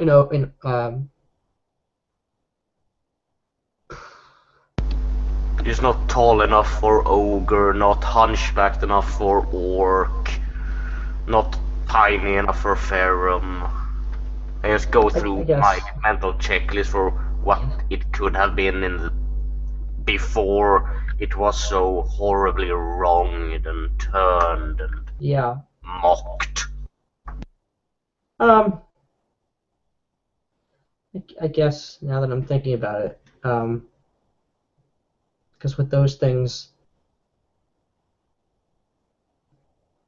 everything else is so obvious. I mean, human looks to be the closest. Yeah, it's a Typhon. Human looks to be the closest thing, if only by process of elimination. I do keep my eyes peeled, or my cracked holes on the head 4 eyes, as I see it tilts its own head. It's just holding the bow in its one arm. It's not armed or loaded, I should say. And it holds the other leg in my leg in its other hand, while just balancing on a branch. And I do try to understand the level of contamination of this thing. Is it more ghoulish? Is it more zombification? It's obviously not werewolf. And I just go through all of the monsters I know and have studied and slain or taken part in the slaying of. But I know one thing. All contaminated things loathe gold. And that glinting arrow, just gleaming with the minor bits of morning sunlight dancing upon it. And it doesn't keep speaking, it's just us two looking at each other for the moment.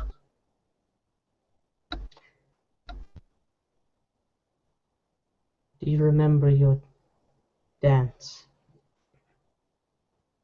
Grandmother recalls. She remembers. Well,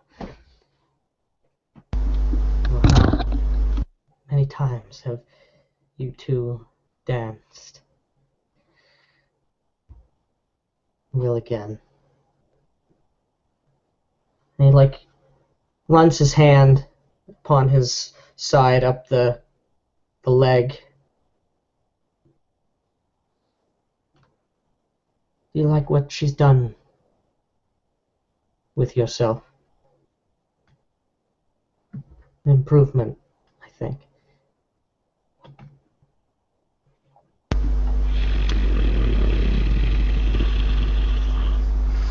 How did it feel?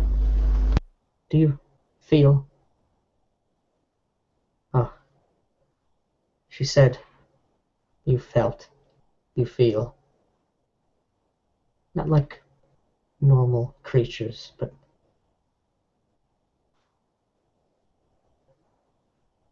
You remember old wounds, old losses, old lives. How did he feel at the end? I wonder. The old one. He was here, just like you. You are now. Did you know that? Did you remember that? Can you? I do. The only memory more clear in me is the breaking of my leg and the murder of your contaminator's daughter.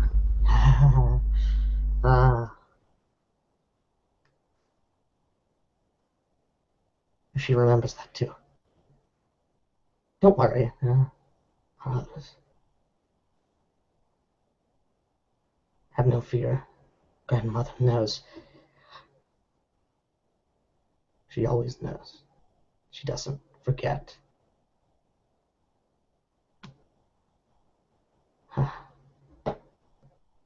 Now then,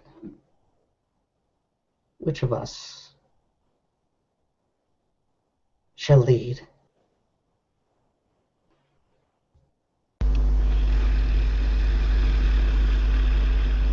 I keep looking at the creature twitching upon that branch, though me, myself, remaining perfectly statuesque and still, and then some minor white sparks of flame ignite at the top of my wings, going down the silver-green veins on the inside. They spread out, though not fully engulfing me. I just watch for its reaction in its pus-filled, horrid eyes, and I think I understand a bit more of this creature. If I am correct, it is soulless. It is vacant. And while I do not feel pity at all, I do feel a sensation of this thing is perhaps the greatest waste in every sense of that word that could exist. It's soulless and cannot further reincarnation, but it is still a vacant husk doing the will of one incredibly evil creature. Oh, it is worse than waste. And anger fills me. And I wait, staring at it for perhaps a moment where it would blink. And at that moment I ignite myself in my otherworldly fire, my Joustian blessing, to create light blind it, for I know that is a thing other beings suffer from. And as I ignite myself in this fireball of white and silver, I loosen the golden arrow immediately to distract it and hopefully end it quickly.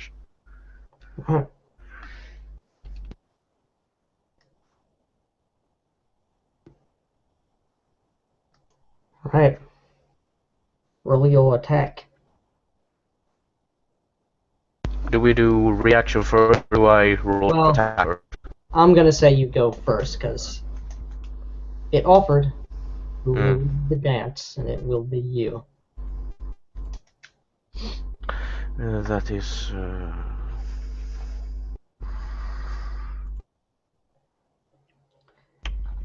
that will be... just gonna check.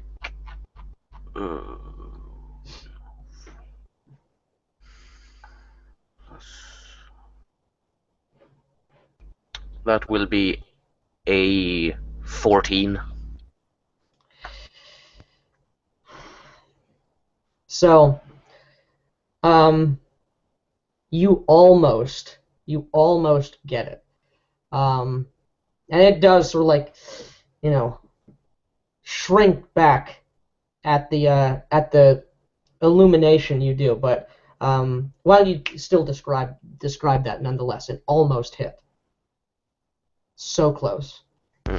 And as it recoils back, it sees for a moment that shining, perhaps the lens flare, one can almost say, a sunlight gleaming on that golden surface, and it knows, if it hits, that is gruesome wound and gruesome damage, and it just goes past its elbow, its right elbow, and the gold singes its skin, not even making full contact with it, but just being so a few millimeters near it, singes it, as the golden arrow just flies away, not being completely unable to retrieve it during this combat.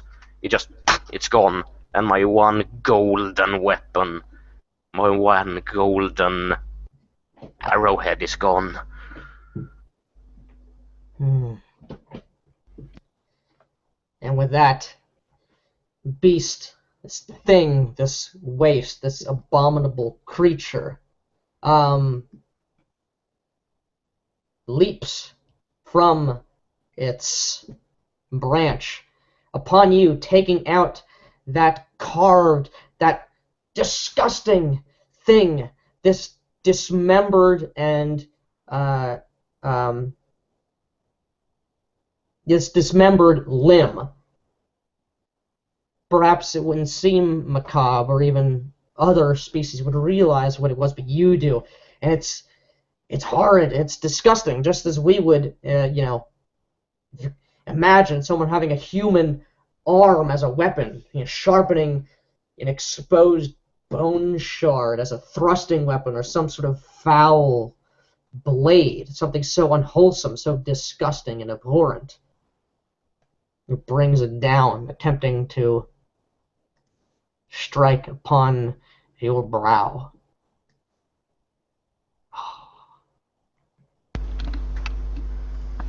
That is going to be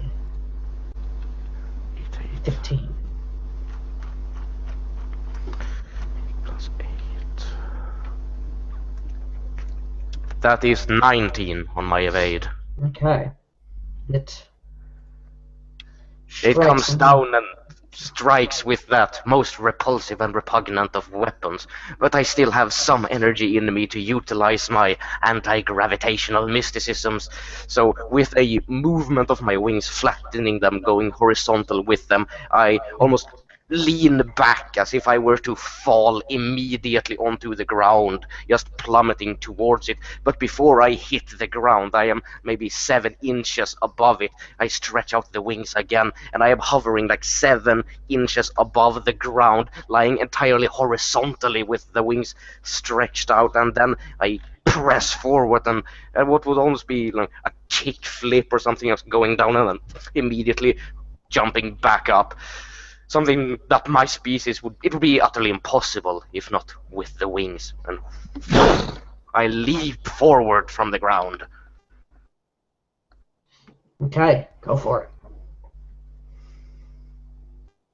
As you leap up, avoiding heavy blow, and it's a stone pick sharpened. And that will be a 14. No, a 13 on attack. Once again, both astonishingly, perhaps you're evenly matched, or perhaps it's too early to tell, as it is incredibly fast, incredibly quick, against your cumbersome bulk, thankfully alleviated somewhat, and perhaps giving some sort of an advantage in the ability to float and to fly as you do. And I just fly past it almost with my clawed hand, just but its quickness is so great. And I almost, hover a bit forward before spinning around, flying like 11 inches off the ground, wings spread out. And it moves and sort of does the the circular kind of move, and it lashes out, trying to slice at your wings as if it were a membranous, fleshy thing. 17. Oh, that is only a 11 for me. Okay. Where's my boost on? Okay. I boost once. I believe, yes, that is absolutely right. So that is a. Come on, come back to me.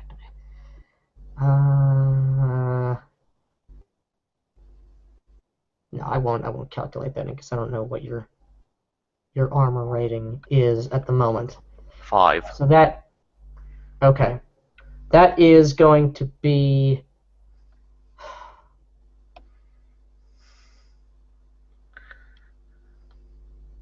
12 damage.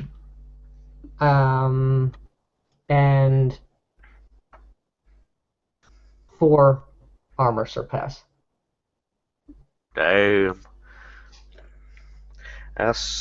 Okay, I'm just gonna make some calculations here. 17.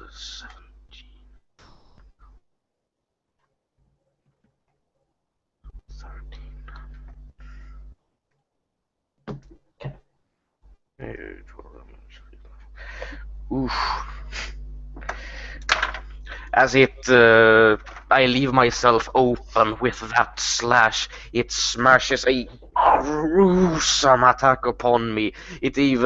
The force of the blow is such that it even damages its own weapon. The bones inside it crack and several bits of the flesh and bits just tear right off and fly to the side as I was leaning around it, and it smacks down right on the wing. A weapon made of bone and flesh and perhaps some bit of other rock breaks into my granite wing, and the crack is loud, but louder than that is my roar, echoing over the canopy as I attempt to regain balance and stack.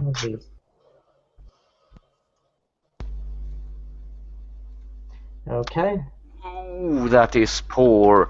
That is but a 11 on attack, Okay. as I try to come forth and cut it. Well then, what do you roll? 11. Okay. Lou, who gets it on a tie again? Defender. Okay, so yeah, describe that of a. That's a lock blades moment. So as I spin around, still hovering a bit, but my legs being pressed into the ground, I come forth at the damage of that blow, and I lean forward and try to headbutt it, gore it with my big horns. And again, the glinting gold, it knows it would take lots of damage if it was hit, and its reflexive fear against the sun blood makes it jump aside as I again graze it along its ribs. I see the white hot flames emerging upon its light tunic. It's reacting like almost some form of chemical near its burnable opposite, but it was just 1 inch short of a good hit. Grandmother knows, and she never forgets. Going to town, baby.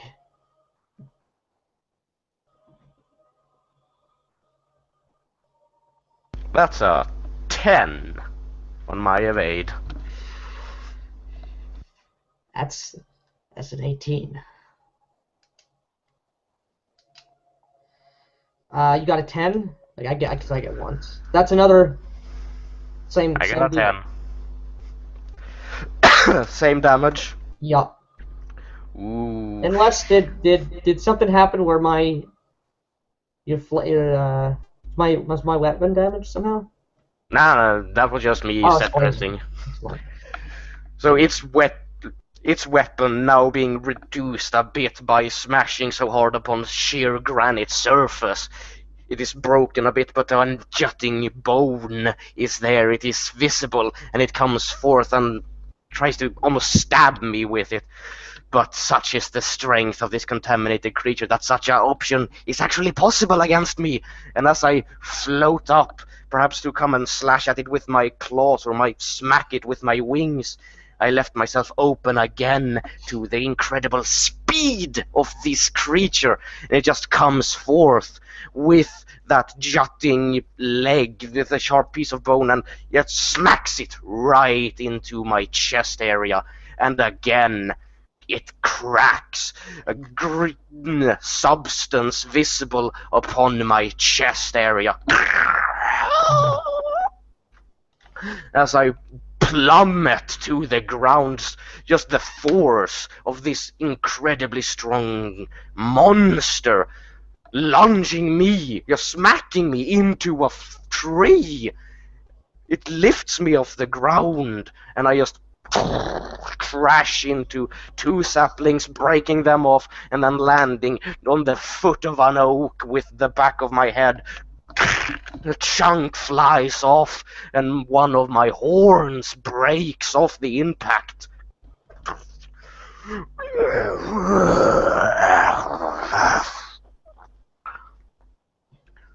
I lie there, grievously damaged.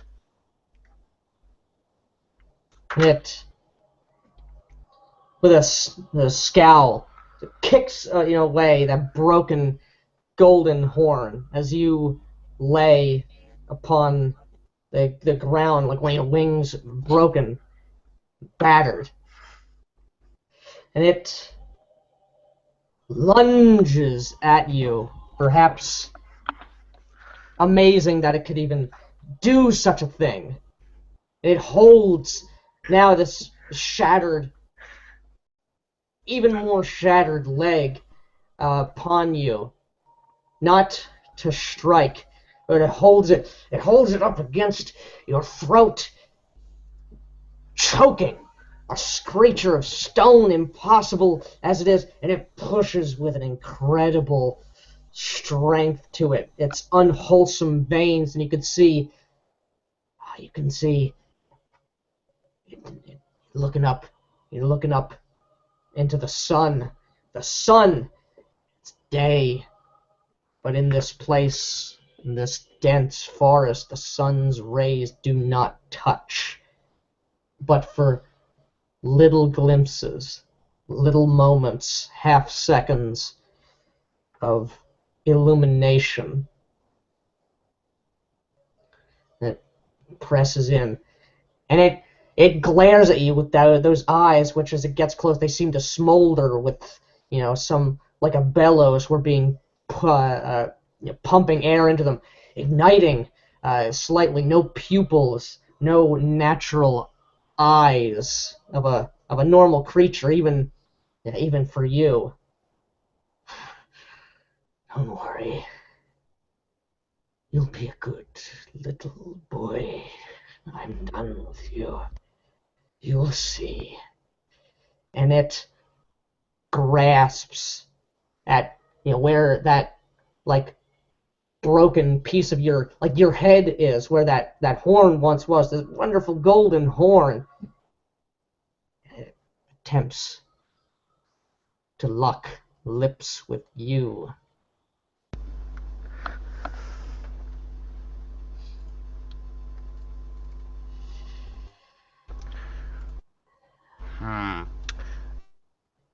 For 11. 15. Minus 16, sorry. 16, I got a 4. That will be a 7. Oh my. Okay. Nothing happens this round, if I'm reading it correctly. And it, to your horror, you're immune to most things. Joust has blessed your people well. But even the strongest weapon is not impervious to all. The body is strong against blows, can eat things which no other creature can, subsist in climates no other species would dare to venture.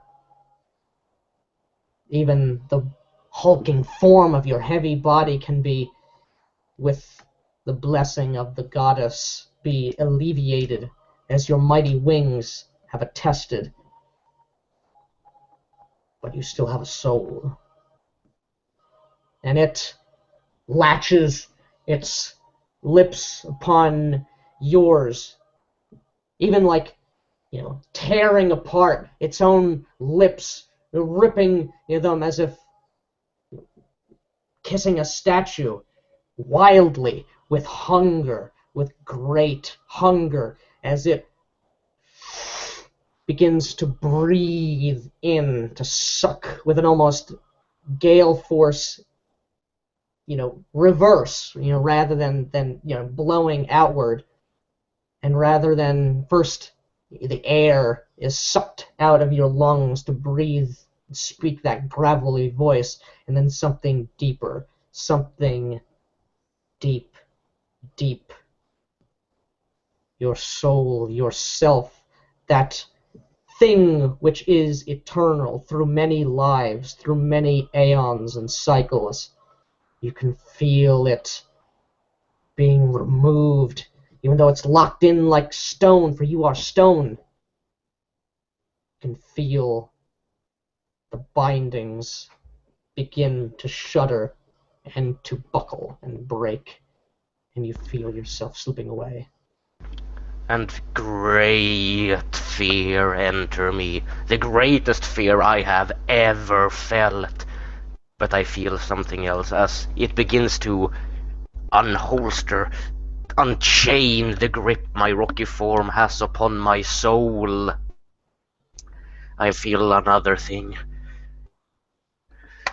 It is being dragged in one direction, this metaphysical, pristine thing.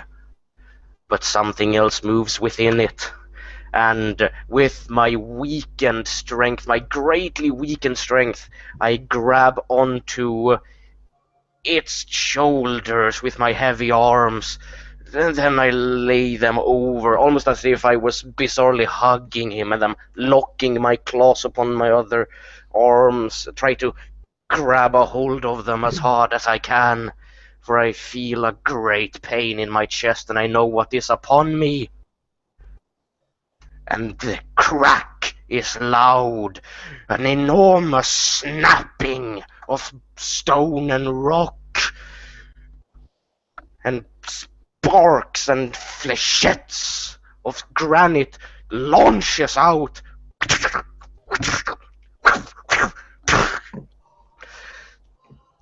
And that greenish scar upon my chest comes and breaks open more and more, and taking this being by surprise. From my chest comes a fist into its belly, a second fist into its belly, and then from my throat, where it is trying to kiss me, something more breaks loose. A face, a greenish granite face, and a face of granite and stone and heaviness, headbutts my opponent right in the throat.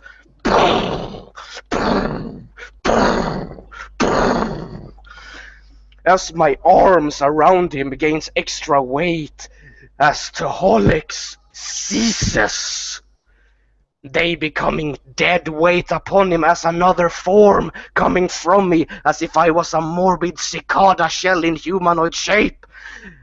Another thing climbs out from me.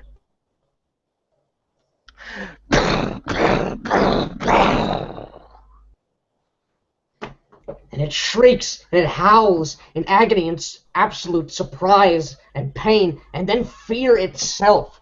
As the tables are turned, it had you, and you were going to be its for all time. The cycle broken, the great ribbon, the great chain across the ages finally torn asunder, never to be reforged, never to be remade. And Pound into this thing, and it can't go anywhere as it thrashes and thrashes, and then it can't even speak anymore for how it's being headbutt. Its windpipe is crushed. And for my opponent's side, for it has the vision, its souls, it can see other creatures' souls, and as it is trying to suck out the soul of the Holics, this winged Aran with great horns and a granite grey body, it sees this silvery gossamer of the soul, the silhouette of the Aran, but it feels no more another force.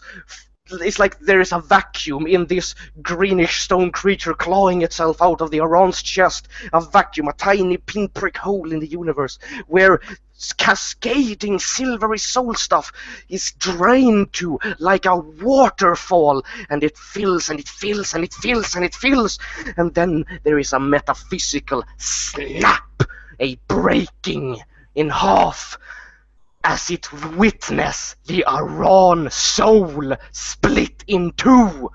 Two creatures alive, spawned from one soul, and another bite comes from the creature that leaps almost off the Holics into the Knockwhite, biting and clawing and biting and clawing. It is just born. It is only seconds old, but for that younger Aran, memories flood in, ancient memories to utterly new memories of life created right now, alongside those of hoary ancient times.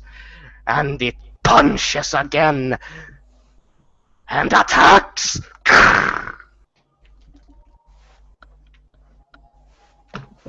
Right.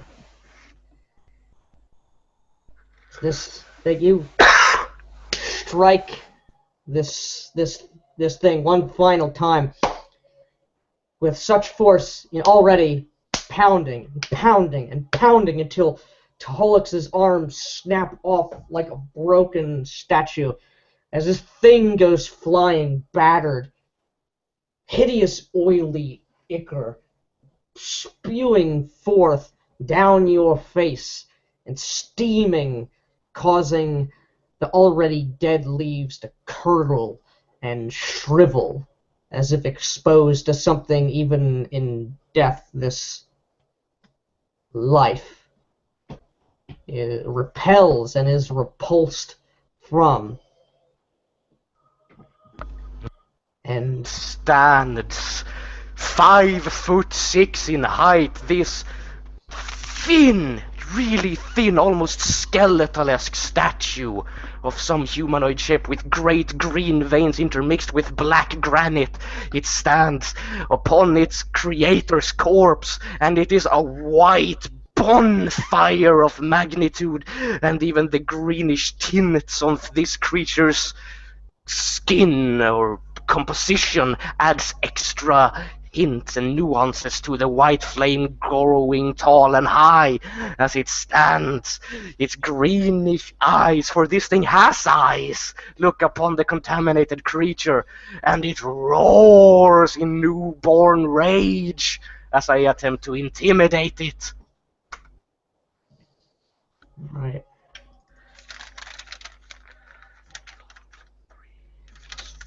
Right. Well, that is going to be abysmal. What did you get? I got an 18. I got a 3. So three boosts, on this thing. Totally petrified is this thing. This is an unnatural thing that is being witnessed, and you roar. This. What is it? Whatever this thing is. And is absolutely, its eyes almost go out. I So- look towards the opponent, the contaminated thing I have battered and broken, and I look towards it. You are vacant. I am of Joust. I am eternal. And it is totally cowed. It is broken and bleeding, sort of on its its back. Go for it. And I walk forward on wobbly newborn legs as I take one step, almost as if I am losing balance just walking. And then, as I take one last step and confront it, I almost, body slam it, jumping onto it with my entire, 1,600 pound weight. Woof! Body slam it with my entire weight as I punch and bite off it.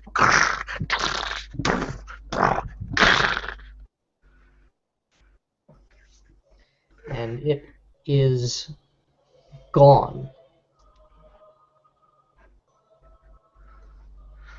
This thing, which was so overwhelming to you, no, not to you,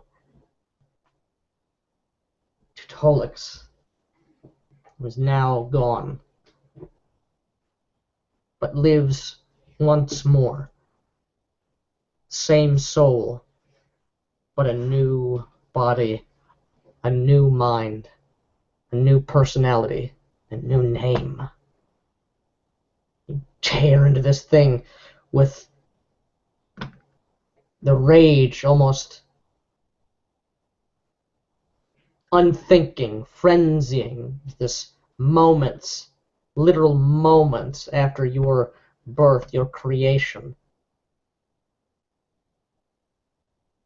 Born in such a horrific way. This is not how it was supposed to be. But that's how it is. You pound and you pound and you pound until there is nothing left but viscera, rotting and putrid, and somehow cold, like long dead flesh, animated by nothing but the pumping of this oily fluid which streams off your face, seeps through the underbrush, almost burning it, the leaves and the wood, and leaving almost like as if there were some caustic material, leaving markings, discolorations upon the very stone itself. This thing is reduced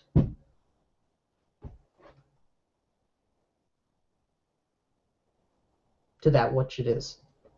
Dead. Empty. Dead. As you look about in the silence, the absolute silence of this place, amidst what is left of your foe and what is left of who you once were just seconds ago, we will go to soliloquies.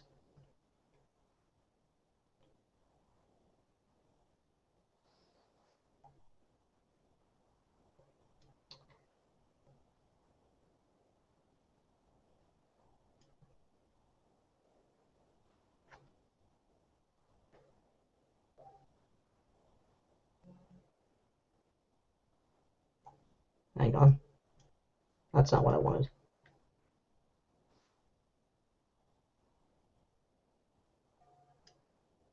Rujuloth, this is the song I've used for you forever because I still don't have a theme song for you.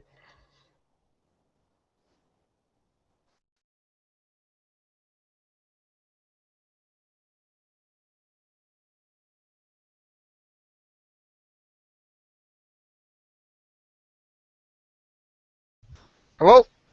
Yep. You're muted if you're trying to. You there? Are you? Is Rajul up there? Yeah, that's fine. You can ask me questions. All right. I guess we'll switch. This won't be Rajul starting out in one moment.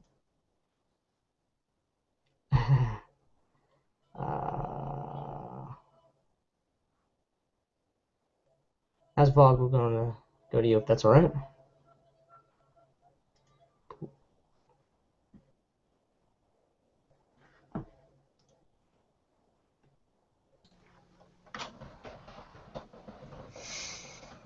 They know not what they do. None of them do. Where she goes, she tells the others that we are weak. Demonstrates that we do not have what it takes to survive on our own. Azad, he says that we should let this thing stand. We should let them build their thing. That this thing that killed 3 people should stand. It should continue, go forward. Let the Magi have their trinket. No, they do not see. Some things must stay where they are buried. Some things must be hidden, even from those we think we trust. It is simply the way of the world. We must protect some things that are below the surface, because they are below the surface for a reason.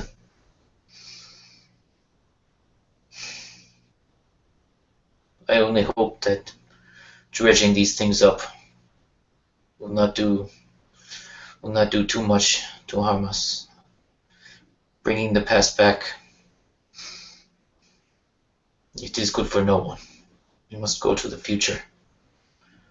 Build atop the past and set it behind us, set it beneath our feet, not before us, not blinking in the sunlight once more. This does not bode well. Helena, in the ascent as in all things, I hope that you guide us. I feel that something ominous is coming.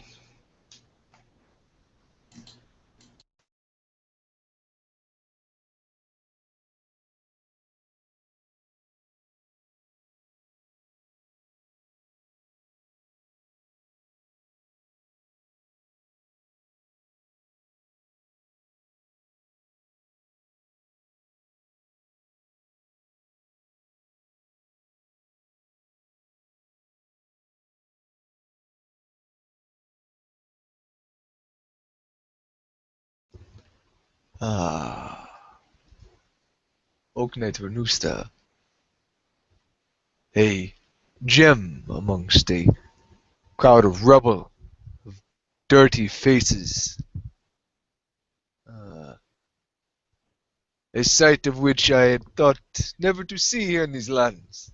You remind me so much of the people of Kar, the people that know the future, the greatest city this world will ever know. That is what I'll bring to these people. These filthy people. They are lost in their ways. They look to others to solve their problems. They look to other divinities, to these ancient things called trolls to help them when they need it. How wrong have they? Have it in their mind it is wrong. For when House Rava was broken, I would see it in my mother's face. The cracks of her stoic visage. Whenever she would yell at me, "Do not take those things from them, Azad. What are you doing?" The way she held herself when things got a bit dark, broken.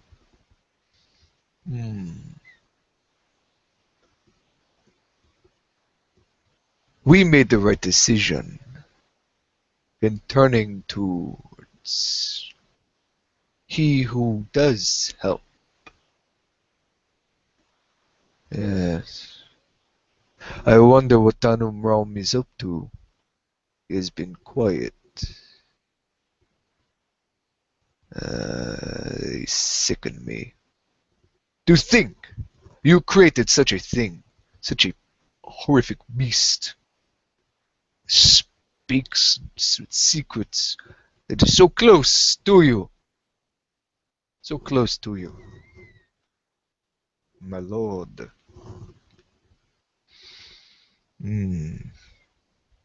But I must look to the future. I must look at this stone from the mud.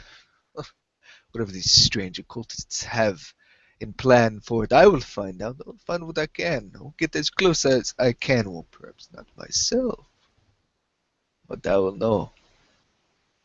I will not be caught off guard by these magi that could read minds, or these monsters that get scared when you call them grandmother. No.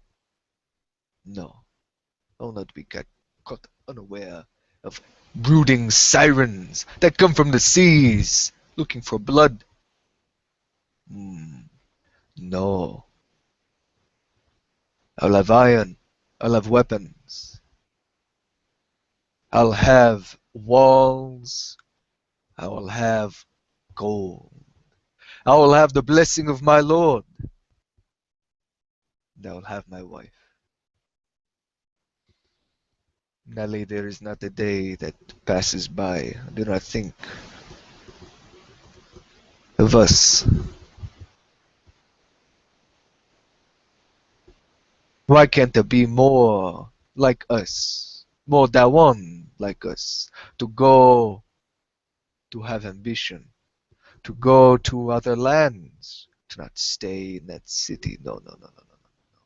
We have to expand. We have to find our place. A place away from those fetid, hot, mosquito-ridden jungles.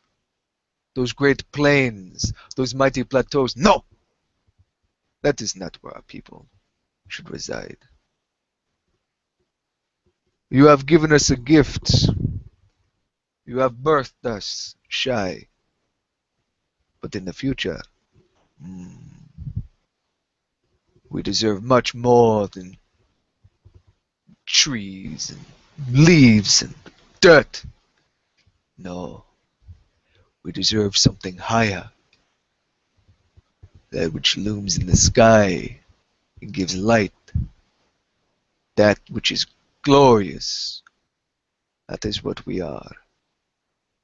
We are closer to the divine. We are not a fetid fly man. No. I know I am close to you, my lord. I know, like all Dawan, we are close to the divine. Closer than any will know. And I will show you that in this land, you have a hold.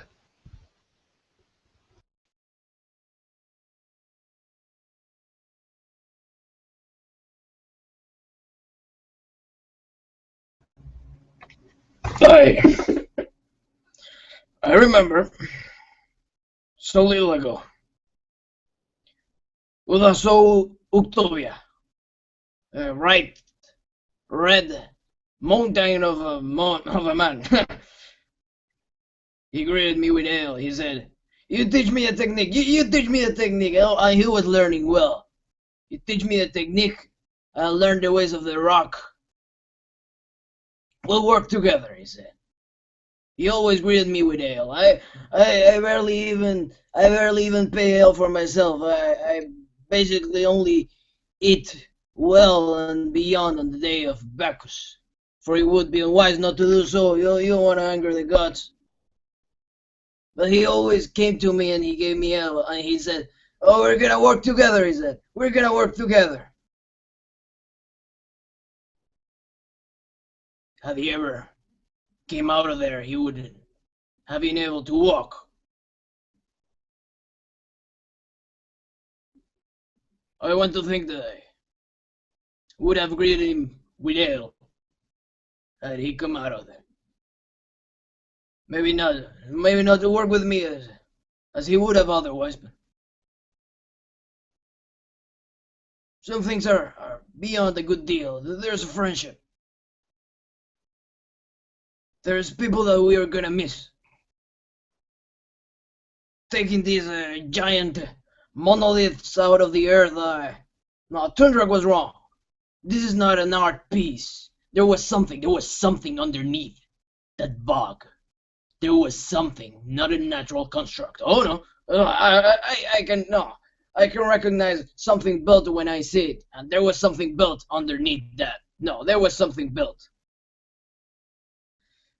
But the soul did not die for some eccentricity, treating monoliths as if they were old wine, as if it was a big piece of art. No, this is the work of occultism, magic, filth.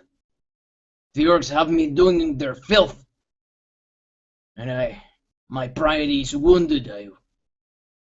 I speak out loud. I say, "No, something happens to that rock. I'm gonna let everyone know it was you.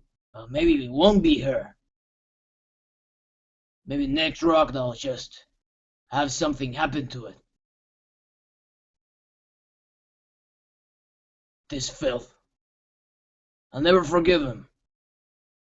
They make me work for their filth, their magic, their occultism, these things I know nothing about. Tundrak was wrong.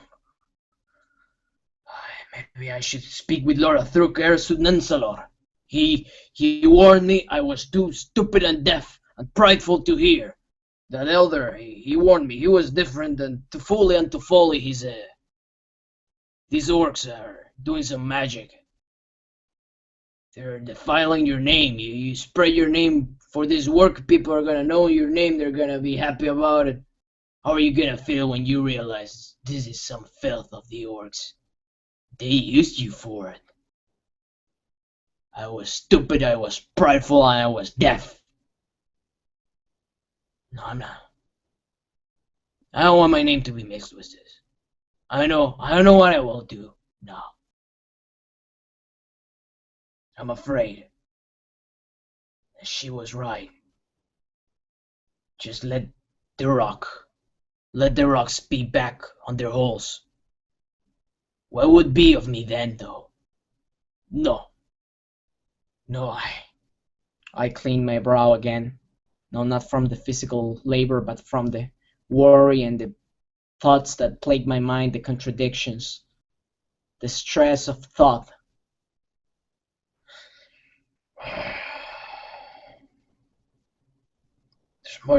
There's much to think about. There's much to think about. Whichever path I choose, there's too much to do.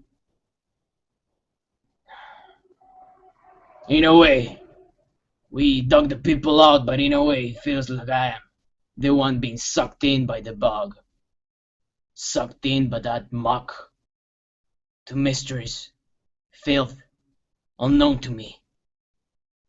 And I won't even die. I don't know what will be of me. I don't know if my soul will meet the forge of Tuhul or something more eldritch would happen to me, dabbling with these horrible energies. I need to get out. I need to get out of the bog. I need to get out.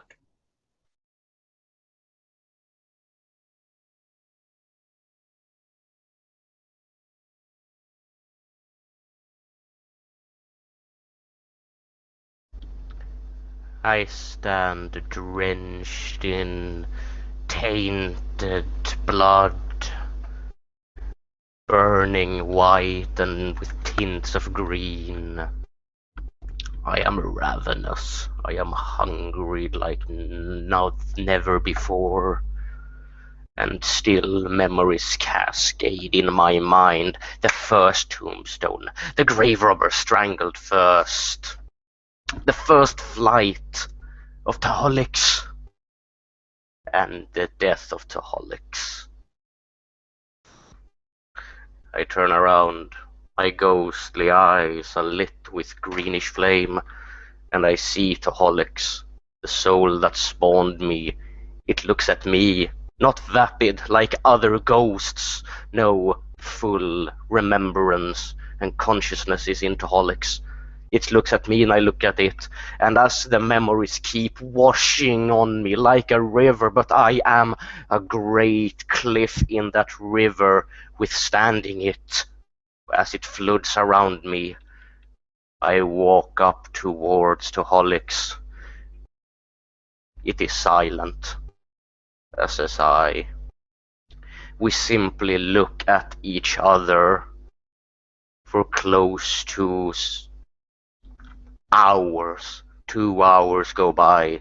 I burn, it burn, and it is mute staring into eyes as the memories keep washing over me.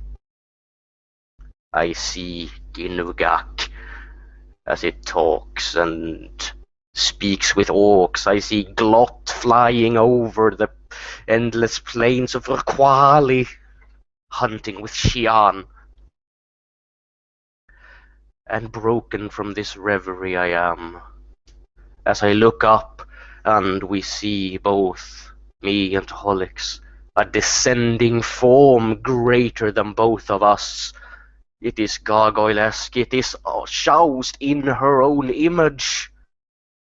The Galu, her spiritual child, looks down upon 2 faithful beings, and we know our duty, and I know my first 2 tasks are completed. I have slain a monster of contamination that preys upon souls, and I have stood my first vigil, and I witness the collection of the soul in the wholesome and properly pious fashion. Taholix lifts up and flies with the Galu, and I look upon them as they disappear, and I fall down on my knees, ravenous, and I see the body of Taholix, my womb,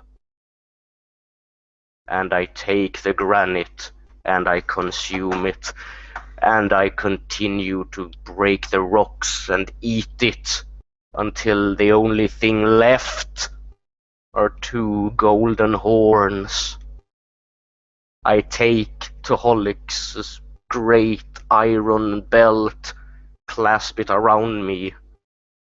I collect its bow, its quivers, its horns, put them in the belt as I go and take the head, the grim head of my first prey, and I walk away, sunlight gleaming upon me.